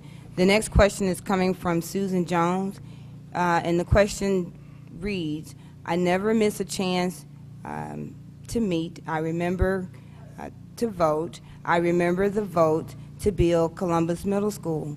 When were all of these elections held to acquire all this debt? Ms. Jones, will you please state that you... Yes. That was my question. Like I said, I've never missed a chance to vote since I moved back here in 1990, and I was working for the district when Dr. Phillips was here, and we were very high on having this middle school, which we voted for, and I felt like I created all this debt from what Ms. Holmes was saying. She kept saying the voters caused all this debt. So when did we have all these other elections that created all this debt besides Columbus Middle School? And Ms. Jones, will you please just state your name for the camera, please? Susan Jones. All right, thank you. And thank you, ma'am. And if you saw, she had the dates on there, 2008, 2009. Although that was not, well, we wasn't here, you guys were here. And so it was a vote that happened. 20% of people showed up, and out of that 80% of people voted yes for that vote. Yes, ma'am. So I just like to, I don't know if anybody here knows when the election took place. Well, it was before 2009 because I retired in 2009. Well, one happened in 2009. It wasn't for the middle school. I think that was for the Stokes Beard. But the rest were 2008 if you saw her presentation. We only had one election. She Excuse said me, point of order. what she was showing on that, and if you want to click back to the number, what I'm saying is that whether they restructured it and broke it, and I wasn't here, so I mean, that's, you guys know because you were here, but whether they restructured it to have different bonds, because one was a QZAP bond, that was 2008, one was a GO bond, so regardless of that, that was all during that one election period. Okay, so all that debt related to Columbus Middle School, except for Stokes Beard. No, she showed, can you? No. No, ma'am. Not all of it was directly tied to the middle school. Those GO bonds were the middle school. The 9.9 million twice, that was for the middle school. The 2.1 general obligation bond was for construction at the high school.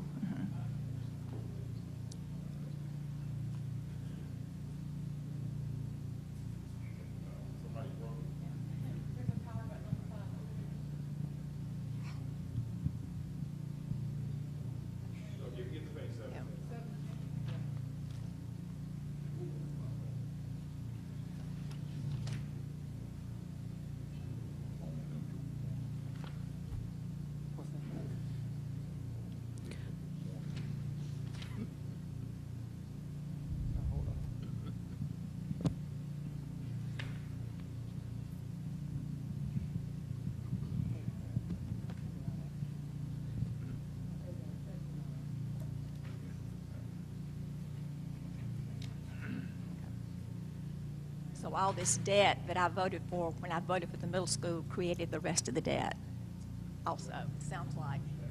Yeah. No, ma'am, that's not correct. But it wasn't really the voters that did all that. Yeah.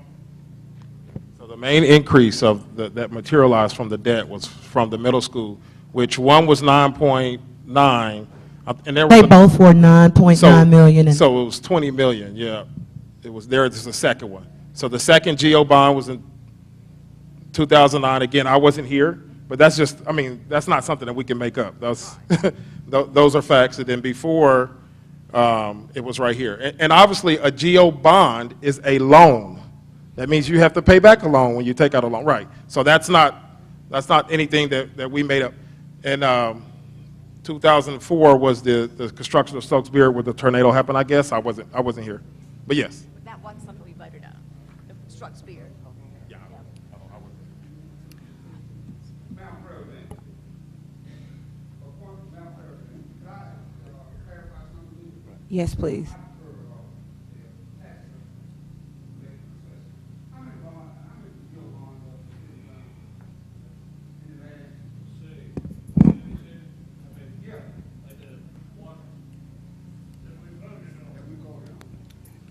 To clarify things, I think what the confusion is that we only voted one time, okay? But we voted on a $22 million bond issue to issue on the middle school. Now, the only question I have, we only voted one time on $22 million, and that's what he's describing there. The $6.5 million on Stokes Beard, I'm not sure about if we ever voted on that. And I wasn't here in 2004, but it's still a debt. Right. Yeah, and we didn't, I'm David Armstrong, the COO for the city. We didn't vote, and the reason we didn't vote, there's only going to be a general obligation bond vote if the taxpayers, the 1,500 taxpayers, or 10%, whichever is less, sign a petition and request to vote. And quite frankly, what happened in the $22 million bond is that the decision was made, we want the people to vote. So they put it, y'all put it out. No, not you. I wasn't here. Okay, I understand you weren't here. I understand. I was, you weren't. Okay. It was put out to the people to vote, but unless there's a petition with that means, you're not going to have a GO bond vote. That's what triggers a GO bond vote. All right, thank you. Thank you, Mr. Andrews. Thank you, Mr. Armstrong. The next question reads,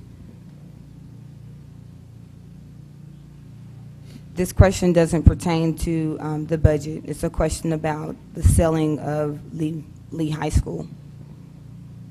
The next question is coming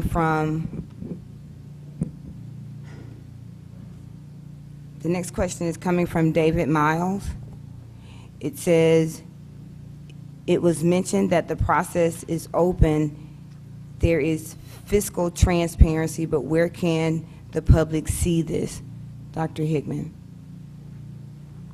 The first question from Mr. Miles is regarding the rating, the D-rating of the district. It's not pertaining to the budget. Mr. Miles, will you please state your name? My name is David Miles, for the record, and my concern was with, as the Mrs. Holmes there had presented, she mentioned that there was transparency in the whole process and that the budget, fiscal transparency and all of that. My biggest problem is I'm new to dealing with all of this and getting involved. Where is this information? Where is the transparency? Because I couldn't find it posted online anywhere. Matter of fact, if it wasn't for the Columbus Dispatch article, I wouldn't have had any numbers at all to go by. So if it's transparent, where does the average citizen here or resident here in Columbus find this information so they can be educated? I'm sorry, thank you for the question, sir. Gladly I'll respond to that question. And each month I present our board with financials. Those financials are public knowledge. They're on our website. You can access them after each approved minutes, I believe. They're made accessible. Also, you can request copies or come by and read the minutes. But this presentation itself will be posted on the website. Our auditor's report will be posted on the website. So, but those same reports are accessible to the public out on the website. Yes, sir. So this presentation is already posted on the website, and like she said, every month when we have a board meeting, that's public and that's recorded, so it's also live, and all the documents are live on the website as well. And what website would that be? ColumbusCitySchools.org. Okay, thank you. Thank you.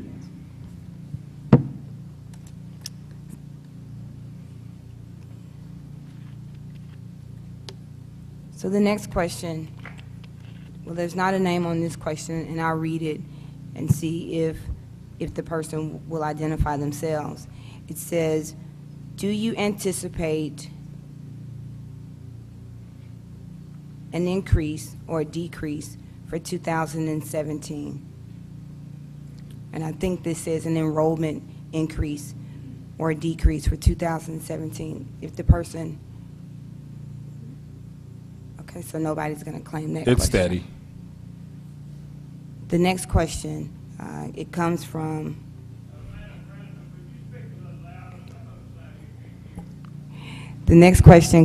Jessica Jeremiah. It says, can you talk more specifically about the forced bed positions that were cut? What were they? Teachers. The name is Jessica Jeremiah.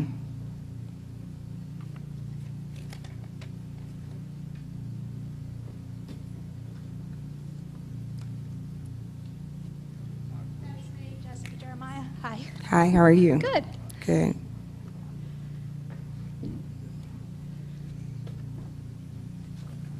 All right, so those positions was based on a formula at MDE with our enrollment projections. Then they give us how many teachers we have. So they gave us that number, and they reduced our amount of teachers. So were they inclusion teachers or certified teachers or assistive personnel? Who were they? Or were they the SLPs? They were teaching positions. They were regular SPED teaching positions. Not regular, but special education teacher positions. Okay. And you had mentioned it was because it wasn't calculated correctly. Is that from Mississippi Department of Education, or is that from the Columbus? When I say that is, remember we talked about the attendance and enrollment projections, and so once they look at our enrollment projections, rather, calculated meaning the actual students as opposed to, what we can post, what we can give them as the number of students, therefore it reduced our number. We were limited there, and it reduced our numbers. Okay, so are you saying those students don't exist then, that we don't need those teachers? Or No, okay. Those students exist. Okay. And just like the teachers that were reduced in the regular ed classroom, the students are still there. We still have to educate those students. Okay. But it's upon us to figure out where, the higher needs, where we match up the students, and where we can add to classrooms and subtract classroom with students and shift them around. Okay, thank you. No, thank you. The next question is coming from Terry Dumit, and her question reads, does the budget include any changes to SPED curriculum, materials, or services?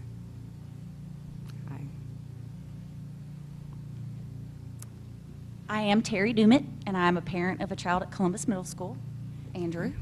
All right, thank you. So that is her question. Ms. Holmes? I will defer that question to Ms. Lenore if I could. I think she could better answer that question than I could about the And the SPED. question reads, does the budget include any changes to SPED curriculum, materials, or services? I think you said we did receive less than SPED, am I correct? Yes, the allocation from the federal government was less, like $40,000 to $50,000 less. Right, and that's just the money we get from the federal government. So obviously, if they give us less, then we have to make the adjustments within the classrooms. And I didn't want to be difficult with that question, but I came before the board earlier because I had a lot of concerns over the past couple of years in special education. And I've been pretty blessed along the way with a lot of things and the support I'm getting. But I'm still concerned about those cuts, and I know you probably are too. Yes, we are. Everybody sees the deficit up here. So I just want to say to everyone here, these kids are all important. And I know seeing this, and I don't know if I'm allowed to even talk, but, I don't want my taxes to go up necessarily either, but we do want to make sure that these kids that are in this school system are going to get what they need, because they're going to be us one day. And like I said, I don't want my taxes to go up either, and I'm in separate school districts, so I don't even really get a say in anything hardly. So that's why I thought this might be a good place to say, our kids do matter, and we've got to do the best we can to take care of them while they are little, so that they will be productive in this society, because they're going to be sitting, hopefully more people will come. Because even though this is full tonight, when they have these board meetings, hardly anybody comes. And the only time people really come out is when it hits their pocketbook. And we need to be interested in more than just these numbers up here. We need to invest in these kids. All right. Thank you, Ms. Dumit. Right. The next question, it comes from Milton Rawls. Is all of your teachers' payroll in the instructional services category? Yes, my name is Milton Rawls. I'm the Chief Financial Officer for the City of Columbus. So the question reads Ms. again. Holmes? Are all of your teacher payroll, is all your teachers' payroll in the instructional services category? Yes. Thank you. Thank you, Ms. Holmes. The next question, well, there's not a name on the question, and maybe somebody will own the question. It says, one of the GO bonds has a balance lower than next year's payment. The question is why? Does anybody want to own that question? Okay. The next question is from Mr. Clifford Reynolds. Is he here? Mr. Reynolds? The question reads, well, he's not here to state that he's himself, so we'll pass that one up. The next question is coming from Ms. Doris Hardy. It says, over the past 10 years, what is the % of increase or decrease of student enrollment? And I'm going to assume, Ms. Hardy, that that is as it pertains to the budget that's being prepared.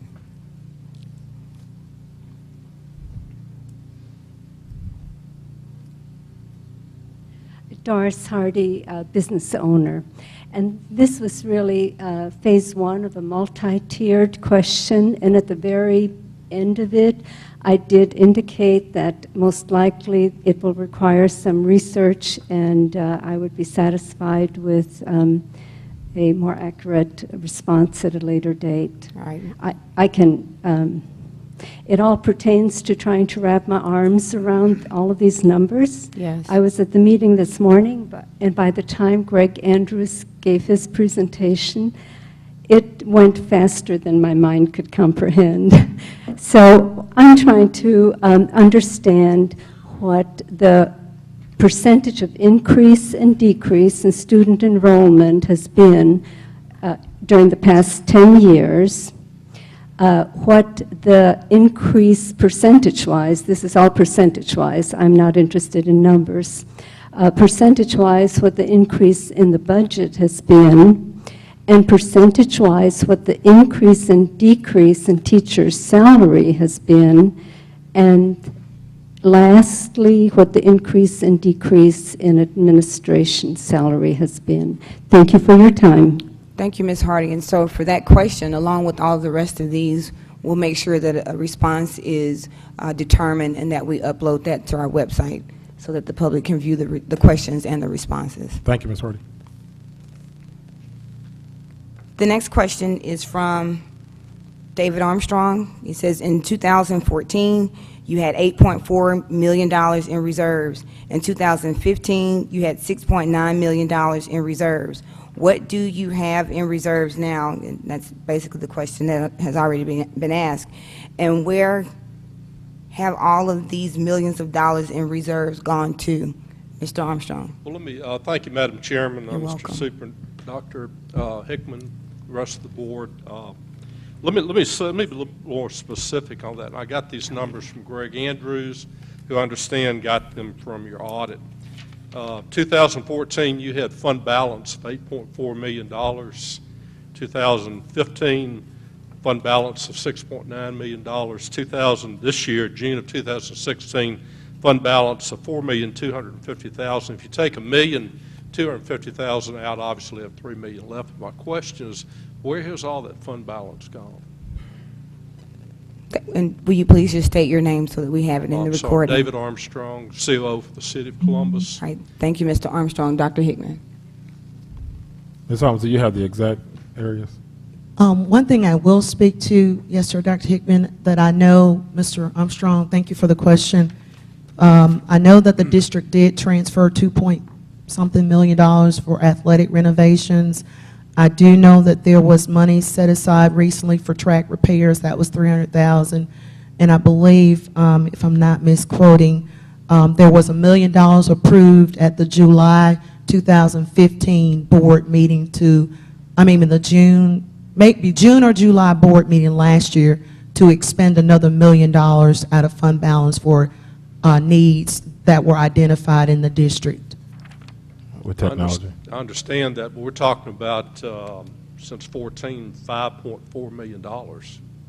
So she just named 2.1. She named about 1.5 million that went towards the technology.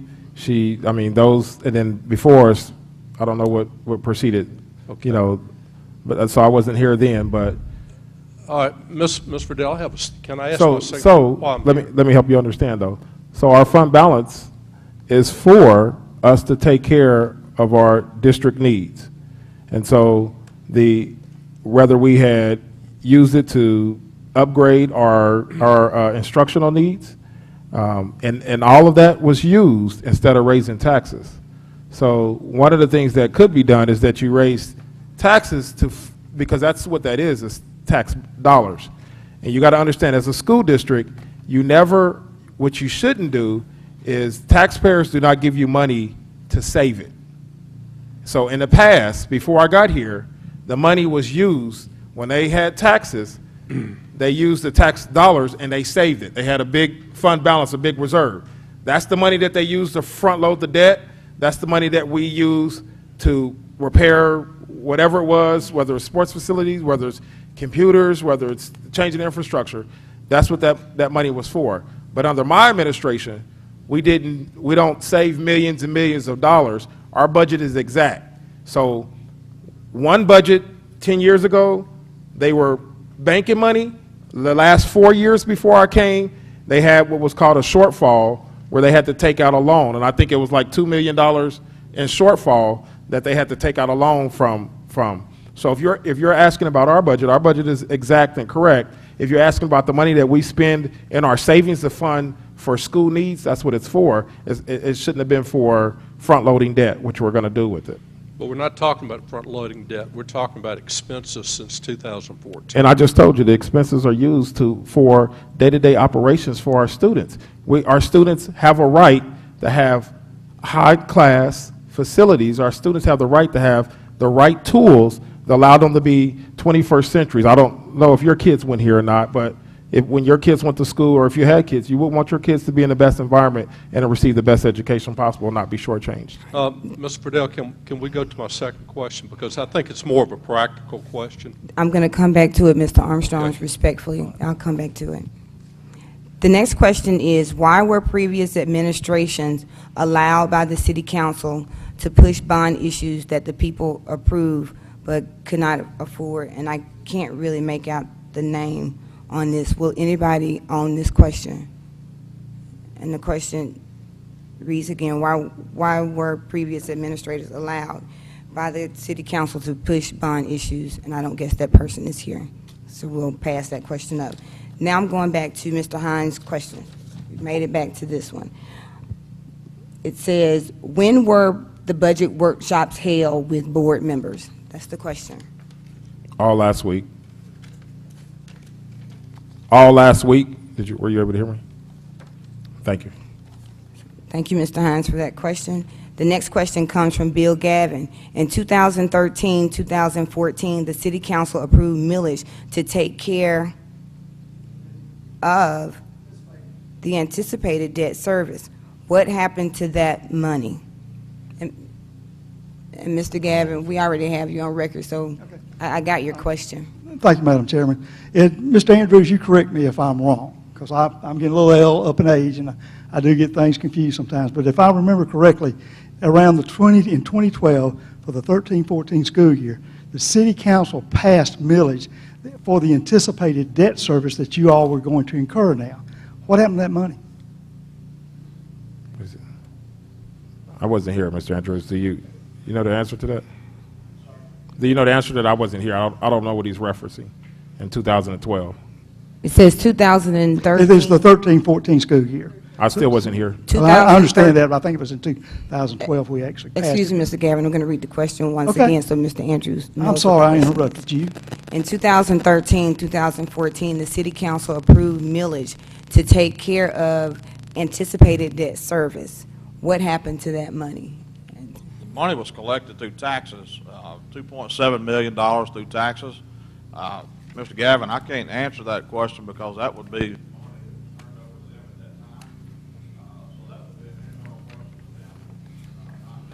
Yeah, that's a question for the previous administration.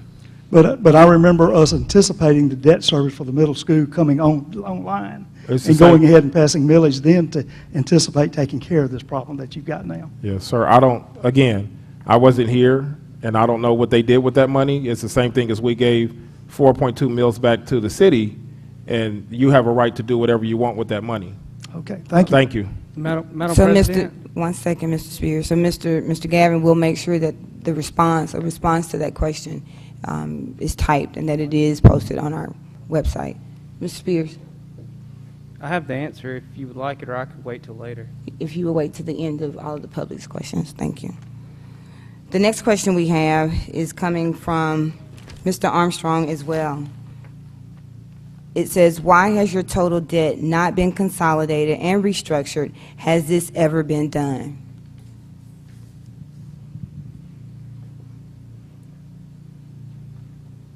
Madam Chairman, we have debt.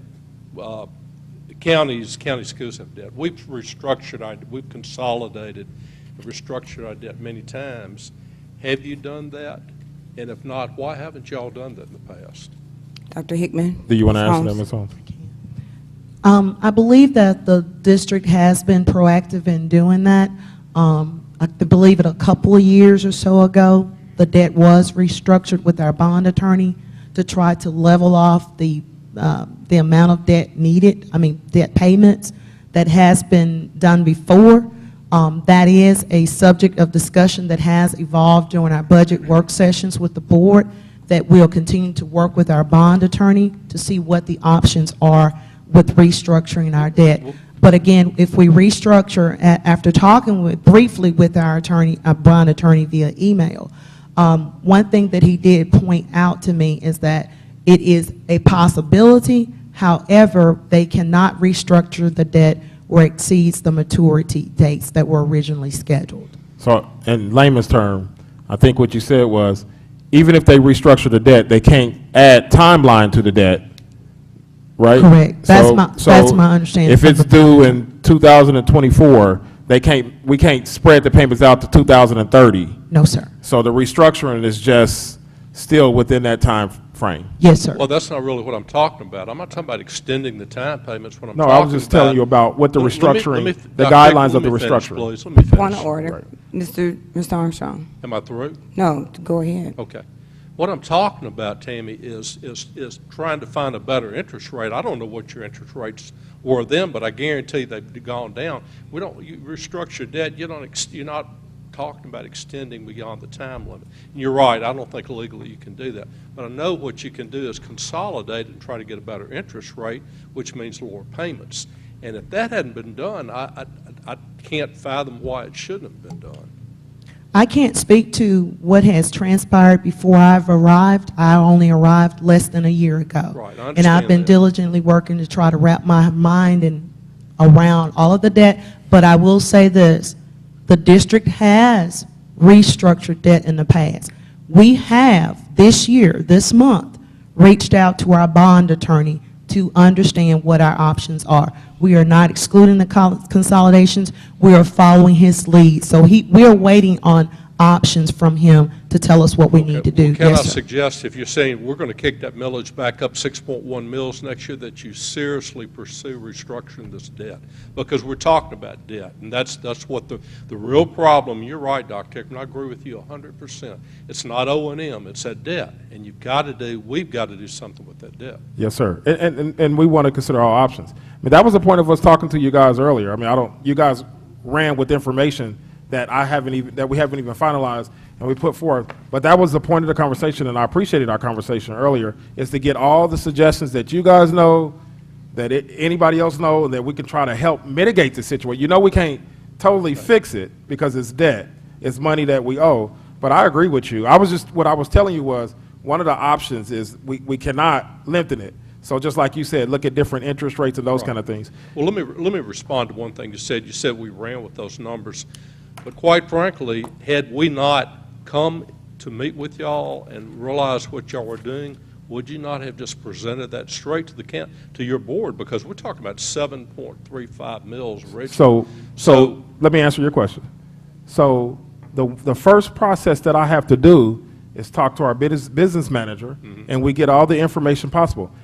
We talked to you guys before we even had a conversation with our board that make those suggestions as far as what can we do. So the only thing that we were doing with you guys was having a friendly conversation to talk about the process, hear the numbers and those kind of things. That was it. We didn't tell you that this is what we were going to propose. But those numbers hadn't got out to the public, and the public had pitched a fit about We didn't put those numbers out in the public because we haven't even proposed anything yet, sir. No, you're right. We did. This is the first public hearing, so you guys did. We did, you guys and scared the it's a good public thing with we did. raising taxes. All right, thank you, Dr. Hickman, and thank you, Mr. Armstrong, for your question. So the next question is coming from Mr. Hines, Barry Hines. It reads, it was stated at the Link Chamber Forum this morning that CMSD has buildings of roof. Am I reading that correctly, Mr. Hines? Leaky roofs. How will the administration and board fund these needed repairs? So right now, what we're currently doing is we keep patching the roofs, and that's only temporary. And so you're right, that's sad because what it does is, and the principals behind you are shaking their head because it leaks. When it's a big storm, we patch it up. It leaks. But again, if you ask us to give us permission to fix it, we're talking 600,000 here, 500,000 here, 200,000 here, and all those numbers. So what we have to do is we have to be a good steward of our money and look at best case scenario. So we could take the money out of fund balance again and pay it, and then I think Mr. Gavin's question or whoever's question that was that said, here's your fund balance up here, and why is it down here in a couple of years? Well, there's needed repairs and there's needed things that you have to pay for with your own money instead of taking it out of tax dollars. But we're trying. Right now we're fixing it, and our maintenance manager, he's telling us we only can, just like the debt is coming, he's telling us those roofs pretty soon are going to need to be repaired. We only can patch it up. And I'm not a roof expert, but what he explained is we only can keep patching those roofs for so much longer. And so we're trying to, my board has told me to put together a plan. We did last year, and then we abandoned the plan. We were supposed to buy so many buses and fix a roof, but because we wanted to be a good steward of our tax dollars, we asked for less money, which we probably shouldn't, but we asked for less money to give the taxpayers a break. But with that, we had to cut out certain things. This year, unfortunately, we still can't carry that over because we're actually asking for less money again this year. And we're funding the debt that is on the books. All right, thank you, Dr. Hickman. The next question reads, and this question is from Mr. Hines as well. And it is a repeat question, Mr. Hines. I think it's the same question that has already been asked with regard to the reserves. Is that correct? Thank you. The next question reads, was it really prudent to relinquish the 4.2 mils? What was in the 16-17, you got to help me with that, Mr. Hines. Was it really prudent to relinquish the 4.2 mils in the previous year? Is that the knowing that we were going to have this debt come alive? That's a good question. At the end of the day, just like I think Ms. Holmes said, I mean, we are citizens here too. I live here too. Everyone lives here too. And so we're still, and the school as an ecosystem is part of this community. It's the biggest, it's the largest industry in this community. But we still have to play fair with this community. And so one of the things that, in order to play fair, we asked for less. Was that the best thing to do at that time? We thought it was, but you know, it was suggested to us to ask for what we need to educate our kids, ask for all that we need to educate our kids. And so, as a superintendent, I have to understand the culture here. I have to look at the history here. I have to look at all those things before I make a recommendation.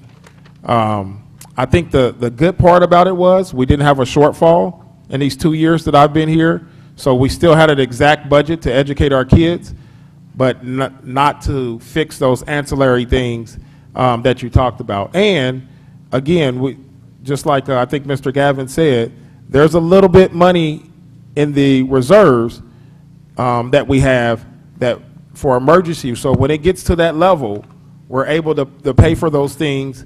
But what we want to make sure is that if it gets to that level and we have to pay for those things, we don't go below the recommended percentage in our budget, or that's also not good as well. All right, thank you for that question. Thank you, Dr. Hickman. The next, it was a politician answer. the next question is coming from Mr. Barry Hines as well.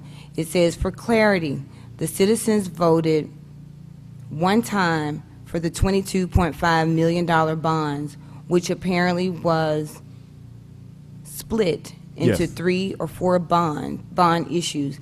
Is that correct? Yes, thank you for that clarity. I mean, everyone was up in arms because they said we only voted once and didn't vote twice.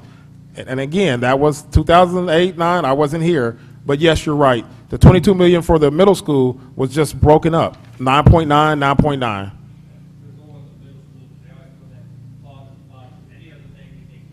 Yes, sir. However that worked out back then. So the next question, and it looks as if that is all of the questions that we have names attached to. And so the last question, do you have another question? Yes. Ms. Dumit? You want to come up You here look and through. say it? I could. We have it.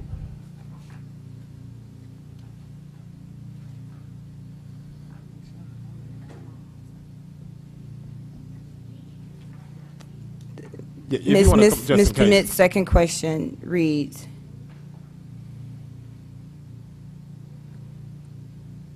Can she just explain it? Yes, ma'am. And I think it would be a budget question, and it would go back to the $50,000 that's going to private school students. That's what I'm reading. Yes, ma'am. I just asked, just to clarify. Can you lower your microphone? 'Cause Sure. Shorty you. up here. Are Palmer home students being serviced by tutors part of a public or private school? I didn't hear that first. Are the Palmer home students that are being tutored, are they enrolled in the school district, or are they also private or home school? Because homeschool will not be serviced, as far as I know, next year. I may be wrong. And I think there are our students, right? The Palmer home and the one in Starkville, or are they not? I don't think Will they be part of the $50,000? I don't think so, and our SPED director, I don't believe is here. Ms. But Lenore, maybe Ms. Lenore can elaborate. Mill Creek is totally different from Palmer Home. Okay. And at this point, we don't have any students at Palmer Home. So we don't have any students at Palmer home at Okay. this point. But Mill Creek they are our students at a different, they couldn't be educated in our regular school system, and so they had to be educated somewhere else, and we pay for that and transportation. Will we still be losing special education funds to Mill Creek next year? Because I know that was like $300,000 worth of our budget. Our SPED director is looking at everything possible what to do. I mean, Yes. there was a large transportation cost. There's a lot of things that she's looking at, trying to get the best, to reduce the costs. Okay. But thank you for that question. So we don't have any Palmer home students. That was just on the slide. That's the only reason I asked. There are no Palmer home students being tutored. Ms. Lenore said we don't, and Ms. Holmes says we do. No, I'm saying that's a possibility that we could have. Oh. I'm sorry. But they enroll in the, they wouldn't be part of a private school program, they would be part of the public school. Yes, ma'am. Okay, thank you. Thank you. So the last question that we have, unless I've overlooked anybody's questions, it reads,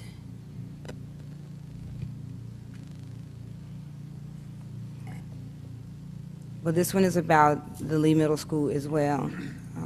Unless it ties to the budget. Is Nina here? Nina, is your question related to the budget? I'll read it, and you can help us understand. It says, why did you not sell Lee High School when you had 2 churches interested?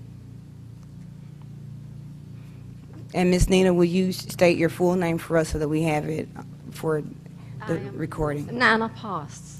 And I want to know why the school was not sold when it had an opportunity to be sold, and all this money could have been going in the budget.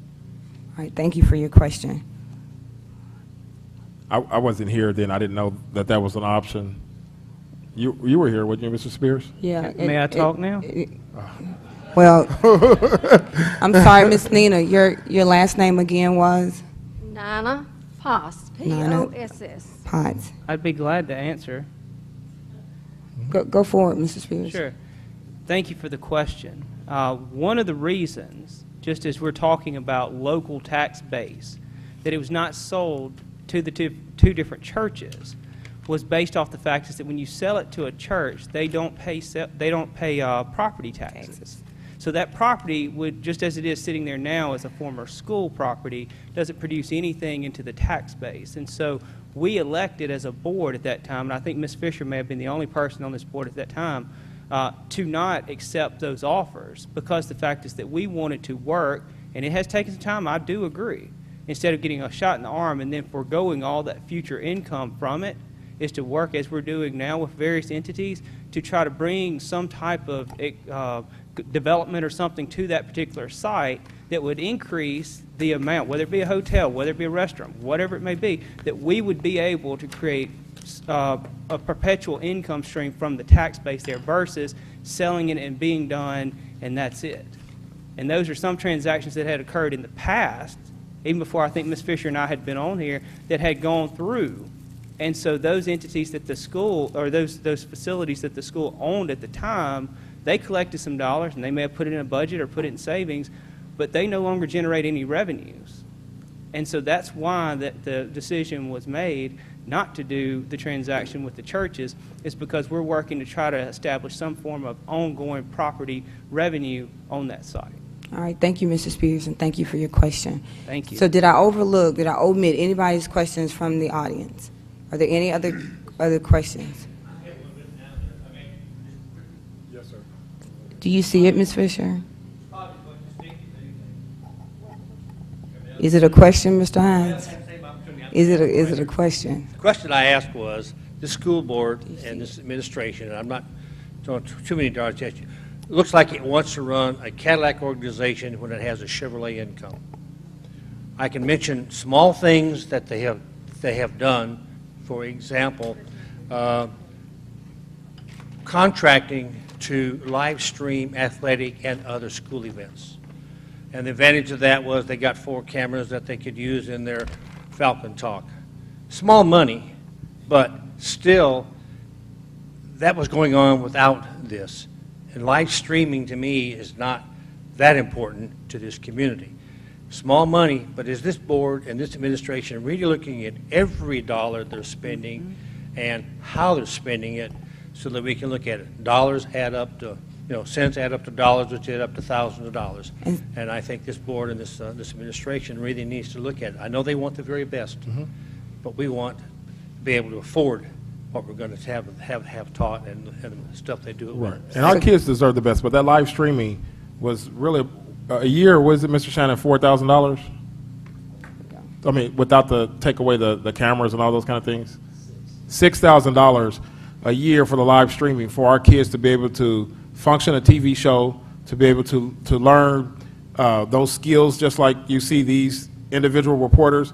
So we have to prepare our kids for job and career readiness. So although you think that that's a Cadillac, Tupelo has it, you know, blah, blah, blah, blah, blah. And so what we're doing is we want to make sure we prepare our kids to be global ready. We're not going to shortchange our kids. And again, when you talk about an increase in the budget, it wasn't in our operations fund, sir. It was in our debt. So our budget is tight. The things that we have preparing for our kids, we want to make sure our kids have an advantage, just like anybody else's kids will want to have an advantage. My children attend this school. I will want my kids to be well prepared, to be functioning citizens. If not, we will do like we had before. So we had a 60% dropout rate before I came here. That means that we have hundreds of kids who are out on the streets, and then they become the mayor's problem, because then we have to fund prisons and those kind of things. We're talking about the budget, not the educational component of the school. And it deals with ADA when kids drop out. It deals with, that's what we're talking about. So when we provide activities for kids to be interested and come to school on time and come to school every day, that increases our budget at ADA. And just like the end result, where last year we had a 10% increase in the graduation rate, which is from 60 to 70, and this year they're projected to be over around 80%. So we had a 20% increase in our graduation rate, meaning 20% more students who came in attendance and completed what was necessary for them to be successful for school. So those things in our budget, they're actually working, sir. All right, thank you, Dr. Hickman. Thank you. Thank you, Mr. Hines, for your question, and thank everybody for their questions. At this time, Board, we're going to continue to follow along with our policy BCAE, and it states that the Board can ask questions if they have questions, and once we have a speaker who is for whatever the issue is, we would then go back for someone who is against, and that is the way that our policy reads. So I think, Mr. Spears, you had a question. Yes, ma'am. Pardon me if I start sounding like Paul Harvey, but I really want to point out a couple. Like who? If you don't know, it's okay. I don't. Okay. So if you would go to slide 16. I don't know what that is. I don't know. And I came prepared tonight just so that we wouldn't accidentally miss something. In your presentation, and whom should I address? Superintendent or Ms. Holmes? She gave the presentation. The way the protocol states, Mr. Spears, you asked the question of the superintendent. Sounds great to me. Okay. So if you look at this presentation that we had on slide 16, it's showing the operational levy that we need for this school district. I do not deny one bit you can't manipulate the numbers that are given to us.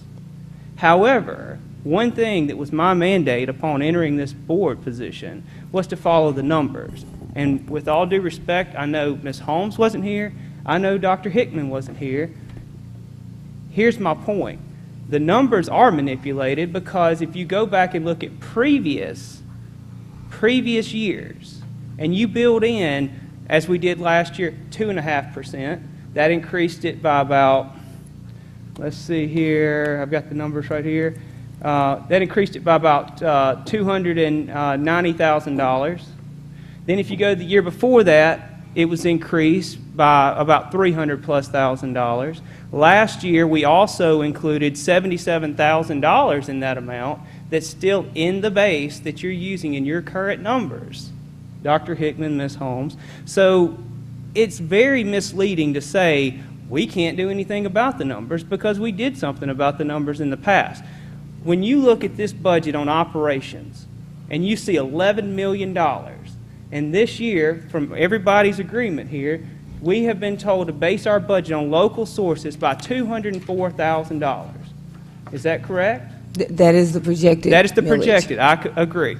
Well, I have right here in my hand, because I've been on the board and I keep up with the numbers, I have here the resolution we sent to the City Council for the school year 2013-2014. These numbers that we're looking at right now were $9,931,023. Now, you go to the debt, and you look at it and say, well, we're not funding the debt. We got to pay $2.8 million. Well, man, that is out of this world. Well, if you flip over a few pages on the resolution, and you look at the special levy in the amount of $2,805,299. Okay? That is roughly $6,000 more than we're forecasting for this year. So this is not a revenue issue, it's a spending issue. And I have said time and time and time and time again that we need to do something about the problem, not sit here and debate on what it is that we want to find to be right. If you look at the calculation and you say, how are we going to fund $11 million? I ask you, why has it gotten to $11 million? Well, let's start with it. You stated in your presentation that we're going to have to take out a fund balance, $1.2 million, to fund a shortfall or deficit, and I'll clarify those terms. It's not a shortfall, sir. Okay, We're paying $1.2 million to cover the debt that's due. He's trying to answer your question, He's Mr. not answering. Spears. I didn't ask him a question. But whatever your statement is. Okay. So we were talking about taking this money out to pay recurring. Well, I understand self-liquidating and non-self-liquidating debt. I understand how it works. I do it every day.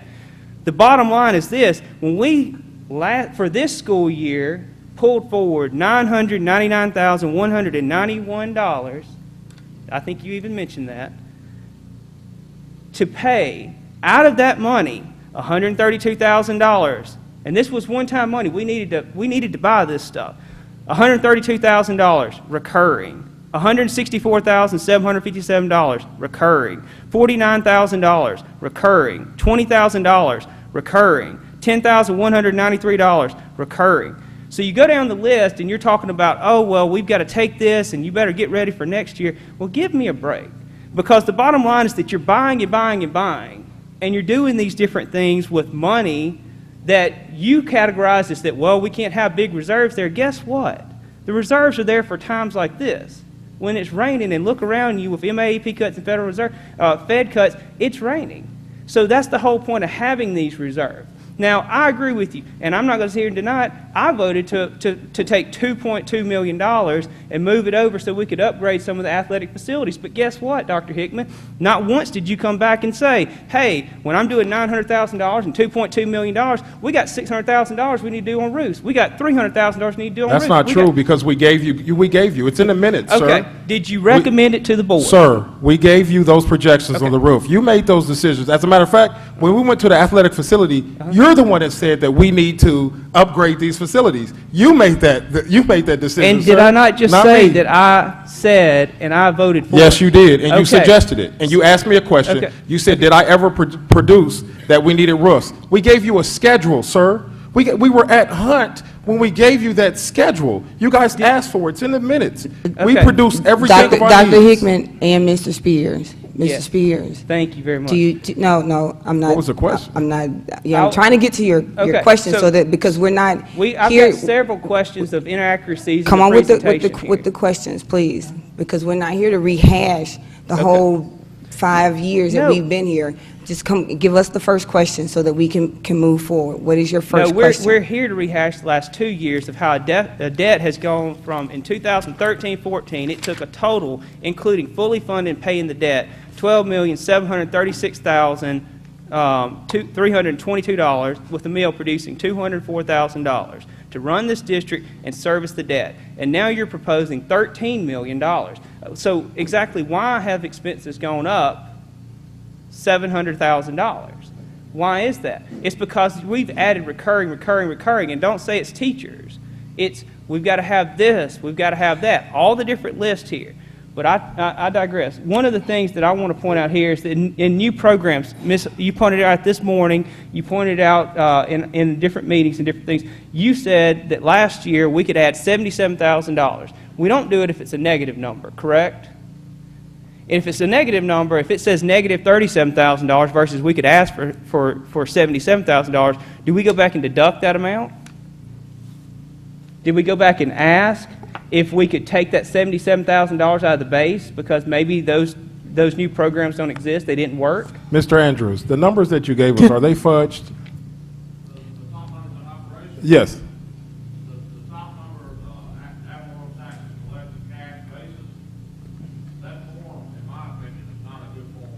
Right. It's a state form, right. Right. Right.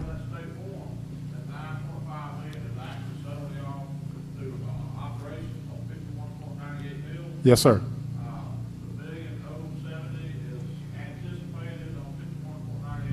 Right.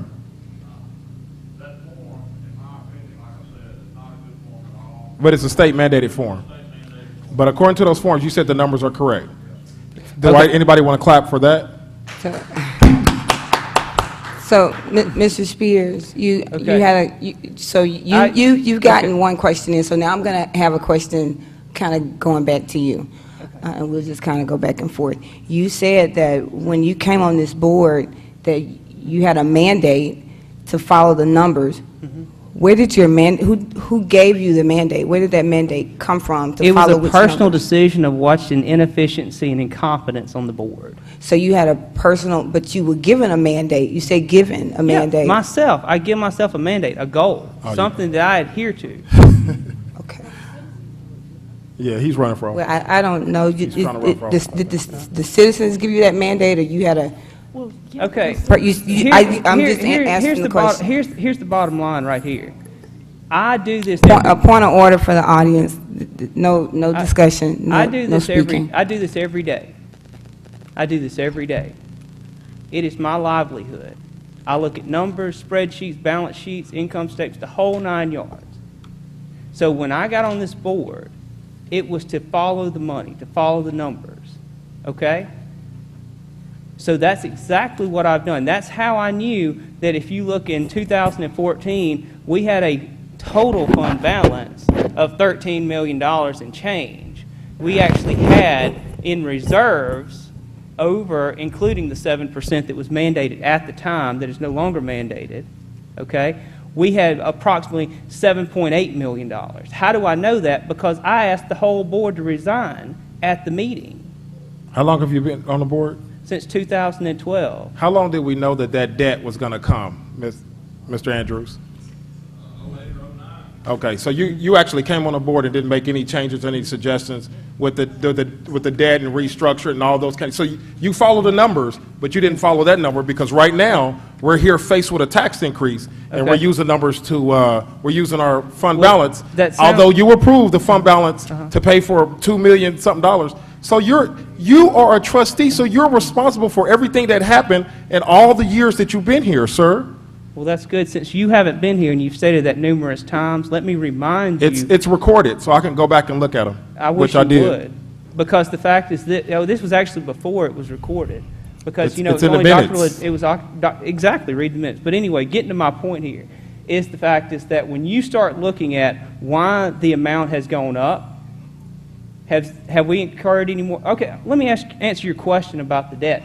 Why do you think it got restructured to begin with? I wasn't here, Mr. Spears. That's my point. I don't know what you did. I don't know what you voted to do. Gentlemen, okay. We're going to take it down. We're going to both of you. We're going to take it down. Okay, you weren't here. Explain. Right? You were not here. You were not here. But it's on the record. It's on the record. One person at a time. Mr. Spears has the floor to speak, and then we'll come back to you. We're going to go in order. Thank you. So yes, I have asked, and if you ask your CFO, Ms. Holmes, I'm the one that made the suggestion that we needed to do that. Now, it was not her idea. To pay for the athletic facilities? You did make that suggestion. Point of order. We're going to wait till Mr. Spears is done. No, I'm going to wait. When you're done, we'll allow him to answer your question. Okay, so sorry, state I thought your he asked the question. I am the one who asked that we don't restructure, that we reissue, which simply means you redeem the bonds and you sell more bonds to pay it off. That lowers your interest rate. It extends your term. You can't just go out and decide, as apparently you have checked into, an issue that's already on the market. You have to buy it from those bondholders and then refinance it, which is exactly my recommendation. Now, let's go back to the point of how that we're using $1.2 million out of fund reserves, right? Okay, why, I ask? Because the fact is that we could use $377,000, which I have checked with the Secretary of State's office to verify. We could use it for those particular operations that we need to fund, whether it be a roof repair or buy 3 buses, all these different things. But you, Dr. Hickman, have decided you don't want to do it that way. Now, here's the bottom line. How do we replenish the $681,000 that I said we would need to meet revenue? How do we do that? Well, as I've laid out, $200,000 would go back into the thing once we collect back property taxes over the next year. $225,000 because we already have enough for the next 3 years in the QSCAB. We don't talk about that. We just sit here and talk about the worst case scenario about how that we're not replenishing anything, and bottom line, do the math. The second thing is that we've got $166,000 that's sitting there that has not been spent on the athletic facilities that, if there is money left over, should be transferred back. Now, if you want to spend it somewhere else, that's your prerogative. So, Mr. Spears, I have a question. You made mention about the bond, reissuing the bonds. Yes. And I remember you saying that just last week. It wasn't part of a plan or strategy that you had, but you asked the question. And while I was there, you called. How much money would that have yielded? How much that day when you called to check on the value? Oh, no, you're talking about a completely separate issue right there. That's actually another part, because that's the QZAB. I'm talking about the general obligation bond. Yeah, but was it going to net us $15,000 when you called to check on that particular one? If you want to go that direction, let's explain that part. QZAB is one of the bond issues that we have there, right? Okay. In that particular account, we have investments, which we have $4,000 of $1.8 million that's actually just sitting in the money market account. The rest is in U.S. Treasuries that mature in 2019. We have a minimum balance that our amortization schedule states that we must maintain every July the 15th of every year after we make our payment in June. Look at the last docket. You'll see the payment made to the QZAB fund to Trustmark. Then, if we go and we don't sell those investments inside of it, and that balance goes down because the board wants to sit there and not act, I'm just stating, I get it. And this is what we talked about. Yeah, I get that it. balance goes below the minimum. Then that means that our situation of, well, we've got to come up with money, they're going to ask us to send money to the bank to bring us up to that minimum balance. That's a totally different discussion, but it is another part that this district needs to do. My only point, Mr. Spears, in asking you that question is to say that it's something that we have discussed, so it's not like it's something that we haven't thought about. And I know that day we called to get the value of that bond that day because we were thinking that this is something that we could do, but in the time frame that we have to act for this budget, there's not time to make those type of transactions. But we did say, going forward, that would be one of the options that we could potentially employ. So I just want to set the record straight that it's not that anybody ever considered that as an option. We talked about it, but it was only short-lived. That was just last week. No, Madam President, you're commingling two separate issues. I've only spoken with you about bonds once, and that was I know, last and you week. denied that conversation. I get it. No, I didn't deny But the whole conversation. point- I denied that you presented a plan. But that's for a much later discussion. So what is... So here's the thing, is you're taking the emphasis off of the actual problem here, okay? We have probably $600,000 now of recurring expenses in the last 2 years, okay? Two years, we've increased that much. That's not including all the raises that I was scolded about that I didn't think was a good idea outside of the teachers. Do you not remember how I was cherry picking everything? Okay? So here's the bottom line, is that when you start looking at it and you're talking it's a revenue thing, the last time I checked, I got the actual budget that we're talking about here at 5:30 this morning. So we haven't sit down to actually look at what's called the budget, line item by line item. We've actually been talking about revenues the whole time. And so when you get down to the bottom line and you start looking at different things, okay, question I asked Ms. Holmes in our meeting. Okay, we've got teachers, right? We've had teachers retire. We've had teachers leave that have more years. We're hiring because you look at the staff personnel and you see a teacher coming in with 4 years, a teacher coming in with 6 years, but you see one that's leaving that had 10+ years. That means, unless there's some higher elevated degree, that their pay is going to go down. That shifts everything else down. We haven't got a comparative analysis, just as we did before Dr. Hickman arrived, and I understand that. We have not seen how much our actual payroll is any longer. So we don't know, other than when we get our expense report every single month, and we look at it, as to how much we're spending in all these categories. So, Mr. Spears, again, what is your question? So that if somebody else has a question, they'll be able to Okay. ask their question as well. All right, well, let me just go over, and I can come back at the end, A question. okay? Because, and this is what I want you to understand, I want the public to understand as well. Tonight, we're not taking an action on this, so we have from now until July 8th to have these one-on-one meetings, each and every one of us, to sit down with the superintendent and his staff to get clarification, to ask whatever questions it is that we have, because we know that this budget is not finalized. It's a moving target. It can always be revised. So we don't have to hash it all out here tonight. We have time, and I think they've been asking us to come in one-on-one, come in with your questions, present your questions. And so I'm just going to ask everybody, again, whatever issues you have the opportunity to go and sit down and make that known. Ms. Shoemate. I just wanted to say, I think we need more time than July 8th. I'm just putting that out there. Thank you, Dr. Shoemate. Mr. Spears, what's your next question? Okay, there's a big... Dr. Okay, Hickman, can I respond to Ms. Josie? Dr. Shoemate? Mr. Spears, are you okay with him responding back to Dr. Shoemate? I mean, I concur with that. She's going to use some of your time. Right. Dr. Hickman. And so, in order to form a budget, you have to know what your expenses are. Our expenses do not stop until July 1st. So, like she said, everything is moving. It's going to always constantly move. So we can never give you a sure budget until we know how many teacher contracts come back.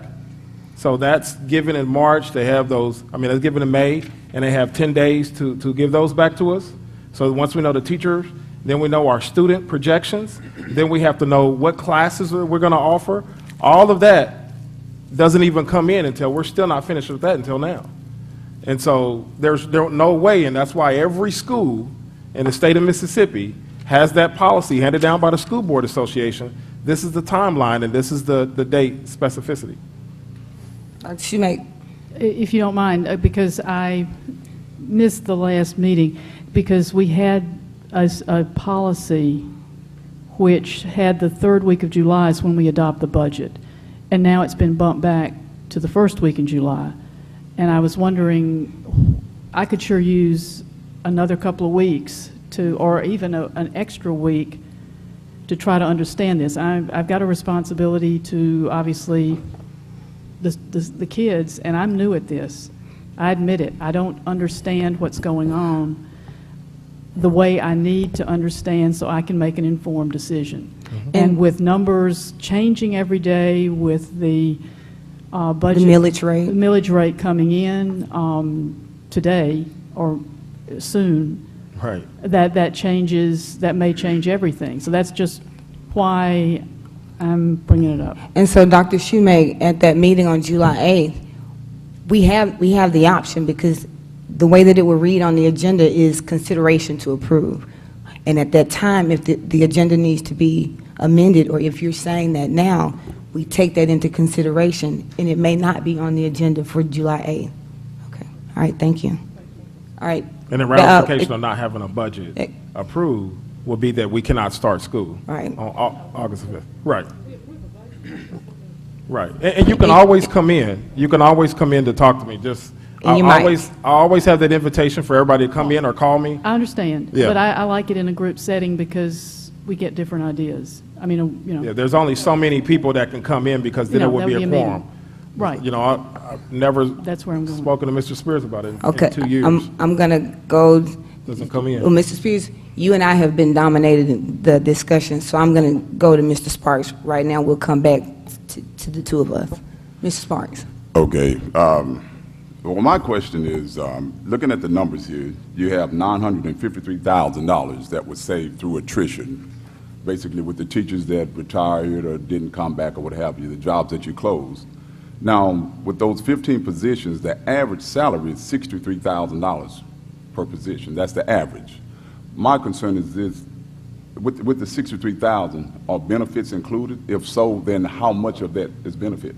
So no, the benefits are not included. First, you have the 63, and then you have fringe benefits and insurance and those kind of things. Okay, so we actually had 15 positions, 12 certified, 3 non-certified, that average $63,000 per position. Thank you, Mr. Sparks, for the question. To answer the question, the salaries are actually included in that average if by your calculations, the benefits as well. And the benefits approximately about 24% of the salaries for Social Security, retirement. Social Security 7.65%, retirement 15.75%, workers' comp 0.0048. And I believe that's all of the added on, well, insurance. Insurance per employee is $4,272 to be exact per year.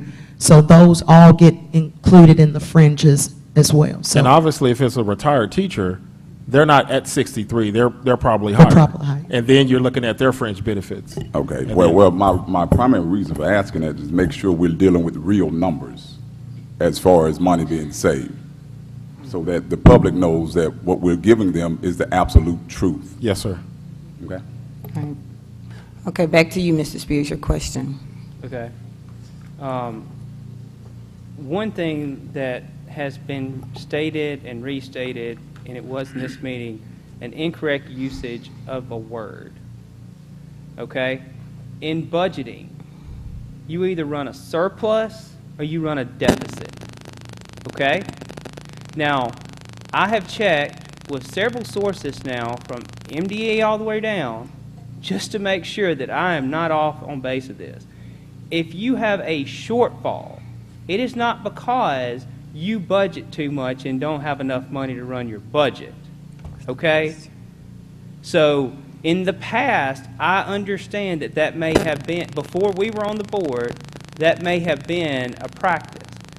Okay? However, what I am saying now is that you either have a shortfall or an escrow. Okay? A shortfall would be that we ask the local services for $11 million and they collect $10 million. At that point, we could say we declare a shortfall from our local taxpayers to pay back of $1 million.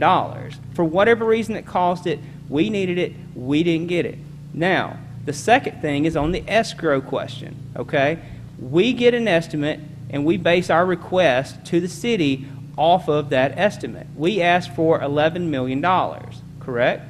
Well, if we get to the end of the school year on collections, for example, and we end up receiving more than that estimated amount, then that would be considered an escrow if it exceeds 4%, okay? Now, this past budget year, if you look at our request, we asked for a 2.5% increase in our request, which equates to 250, no, hold on, I got the sheet right here, 290,000, one second here. So if Mr. Andrews were to give us an additional I believe it's $160,000. Let me get my notes here together.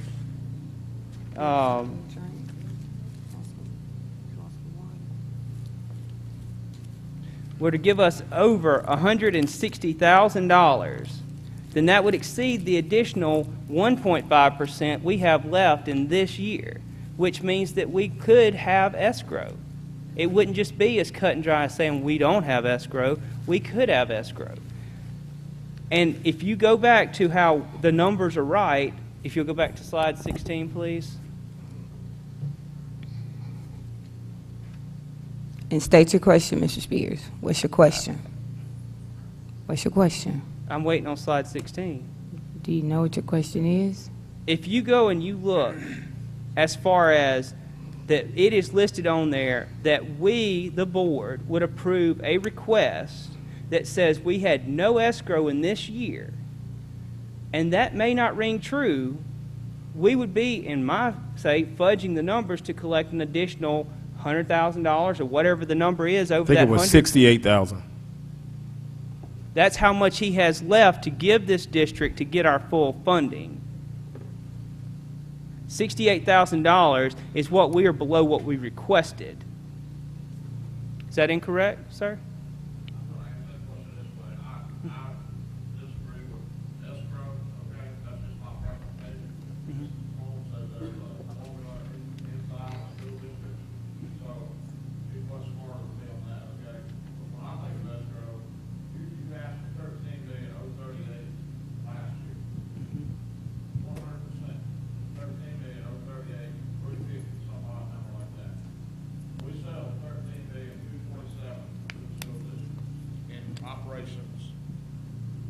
In operations and debt. It was $13,308,000 that y'all asked for in operations and debt.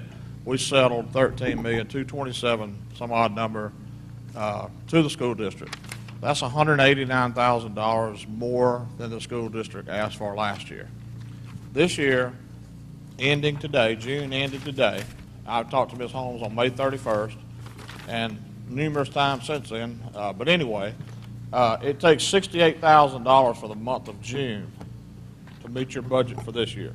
Your budget request this year, can't remember the number, but it takes $68,000 in June settlements to meet your budget. Last June, we settled $273,000 to you. So if the trend continues, and in your operations and your debt, we've built that number in, we would settle $201,000 more than you asked for last year. Thank you, sir.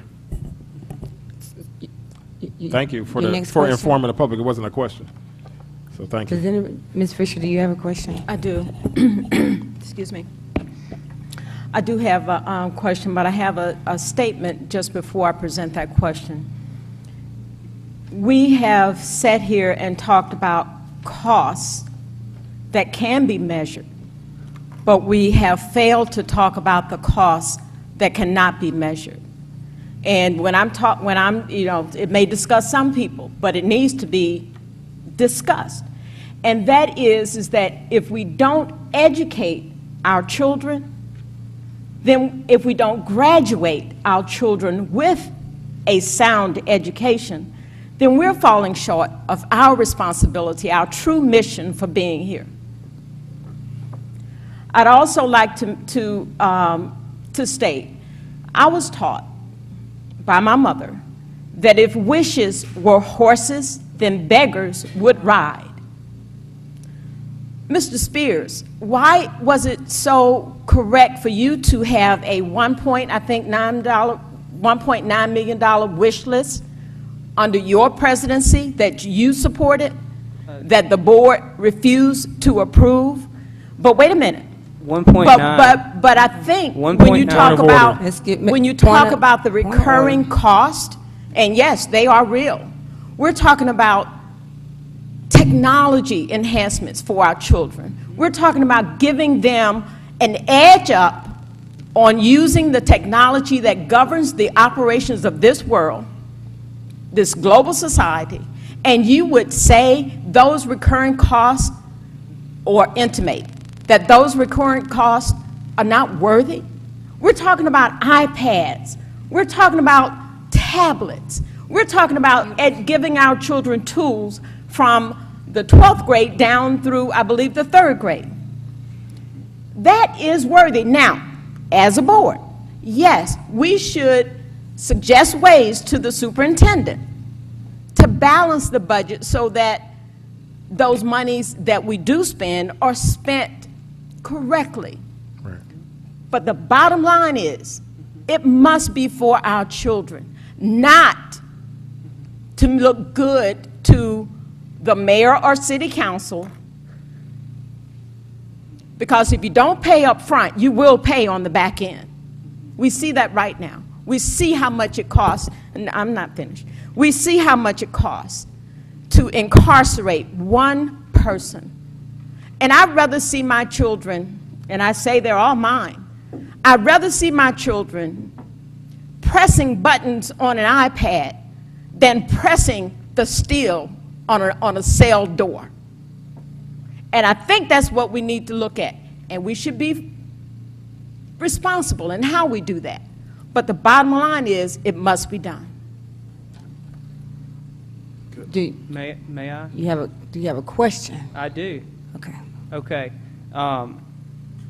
Do you remember the wish list the items on the wish list? I do. Okay. They included books for which there was no curriculum, approved curriculum. Okay. They included enhancements to the very things that you're against right now, and that is athletic enhancements. There were a whole bunch of things on that wish list, things that were hidden. Because you flip-flop. Yeah. They, Things that were padded, okay. things that were never identified, and you supported that, and you were board president. All I'm saying is, absolutely. be upfront in what your intentions are. Absolutely. And make sure that we carry out the responsibility of taking care of the children of Columbus Municipal School District. Hey, Madam President, may we pull it up on the board? No, we're not going to pull it up, if Mr. you're going to Spears. say, if you're Mr. Spears, we've had a lot of discussion okay. about a lot of Here's the- things, and we're not going to pull any past information Here's up. the thing, okay? I don't feel like you're attacking me, because you just stated I was against, and I've stated not once, not twice, now 3 times, that I voted for the athletic facilities then, I voted for them now. You voted against them, not me. Yeah, I did. Okay, you voted against Approve one a wish list. Okay, you voted against a $59,000 hitting facility, but you voted for a $2.2 million upgrade to all facilities. Okay? All facilities, Okay. not just now, one. The second thing is the books. When all of this fiasco ensued, Dr. Hickman himself said, we're still going to use those textbooks because we need them in those areas. That wasn't me that did that. That was him. The third thing No, is I did if not you say look- that. There were 3 school I did not buses. say that. Point of order. Okay, well, it's recorded, so. There were 3 school buses on there that we purchased, okay?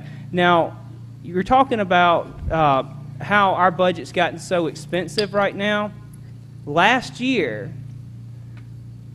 3 of you suspended Robert's Rules of Order to pass a $999,191 wish list that have recurring costs today.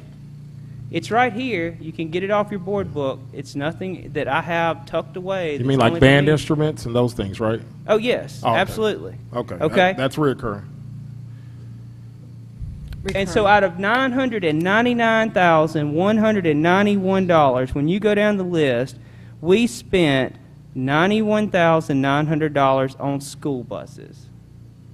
That's one bus. So you're sitting here saying that we don't have the money to do these things and we need to do all this other stuff, but out of $999,191, we purchased 1 school bus. Yeah. And I have the minutes here. If What is your anyone would question? like, if Point of anyone would order, like to Dr. read, Hickman. here's the bottom line. We're sitting here talking about how we don't have enough money, that we're running out of reserves. It's because you're spending like crazy. Mr. Spears. Okay.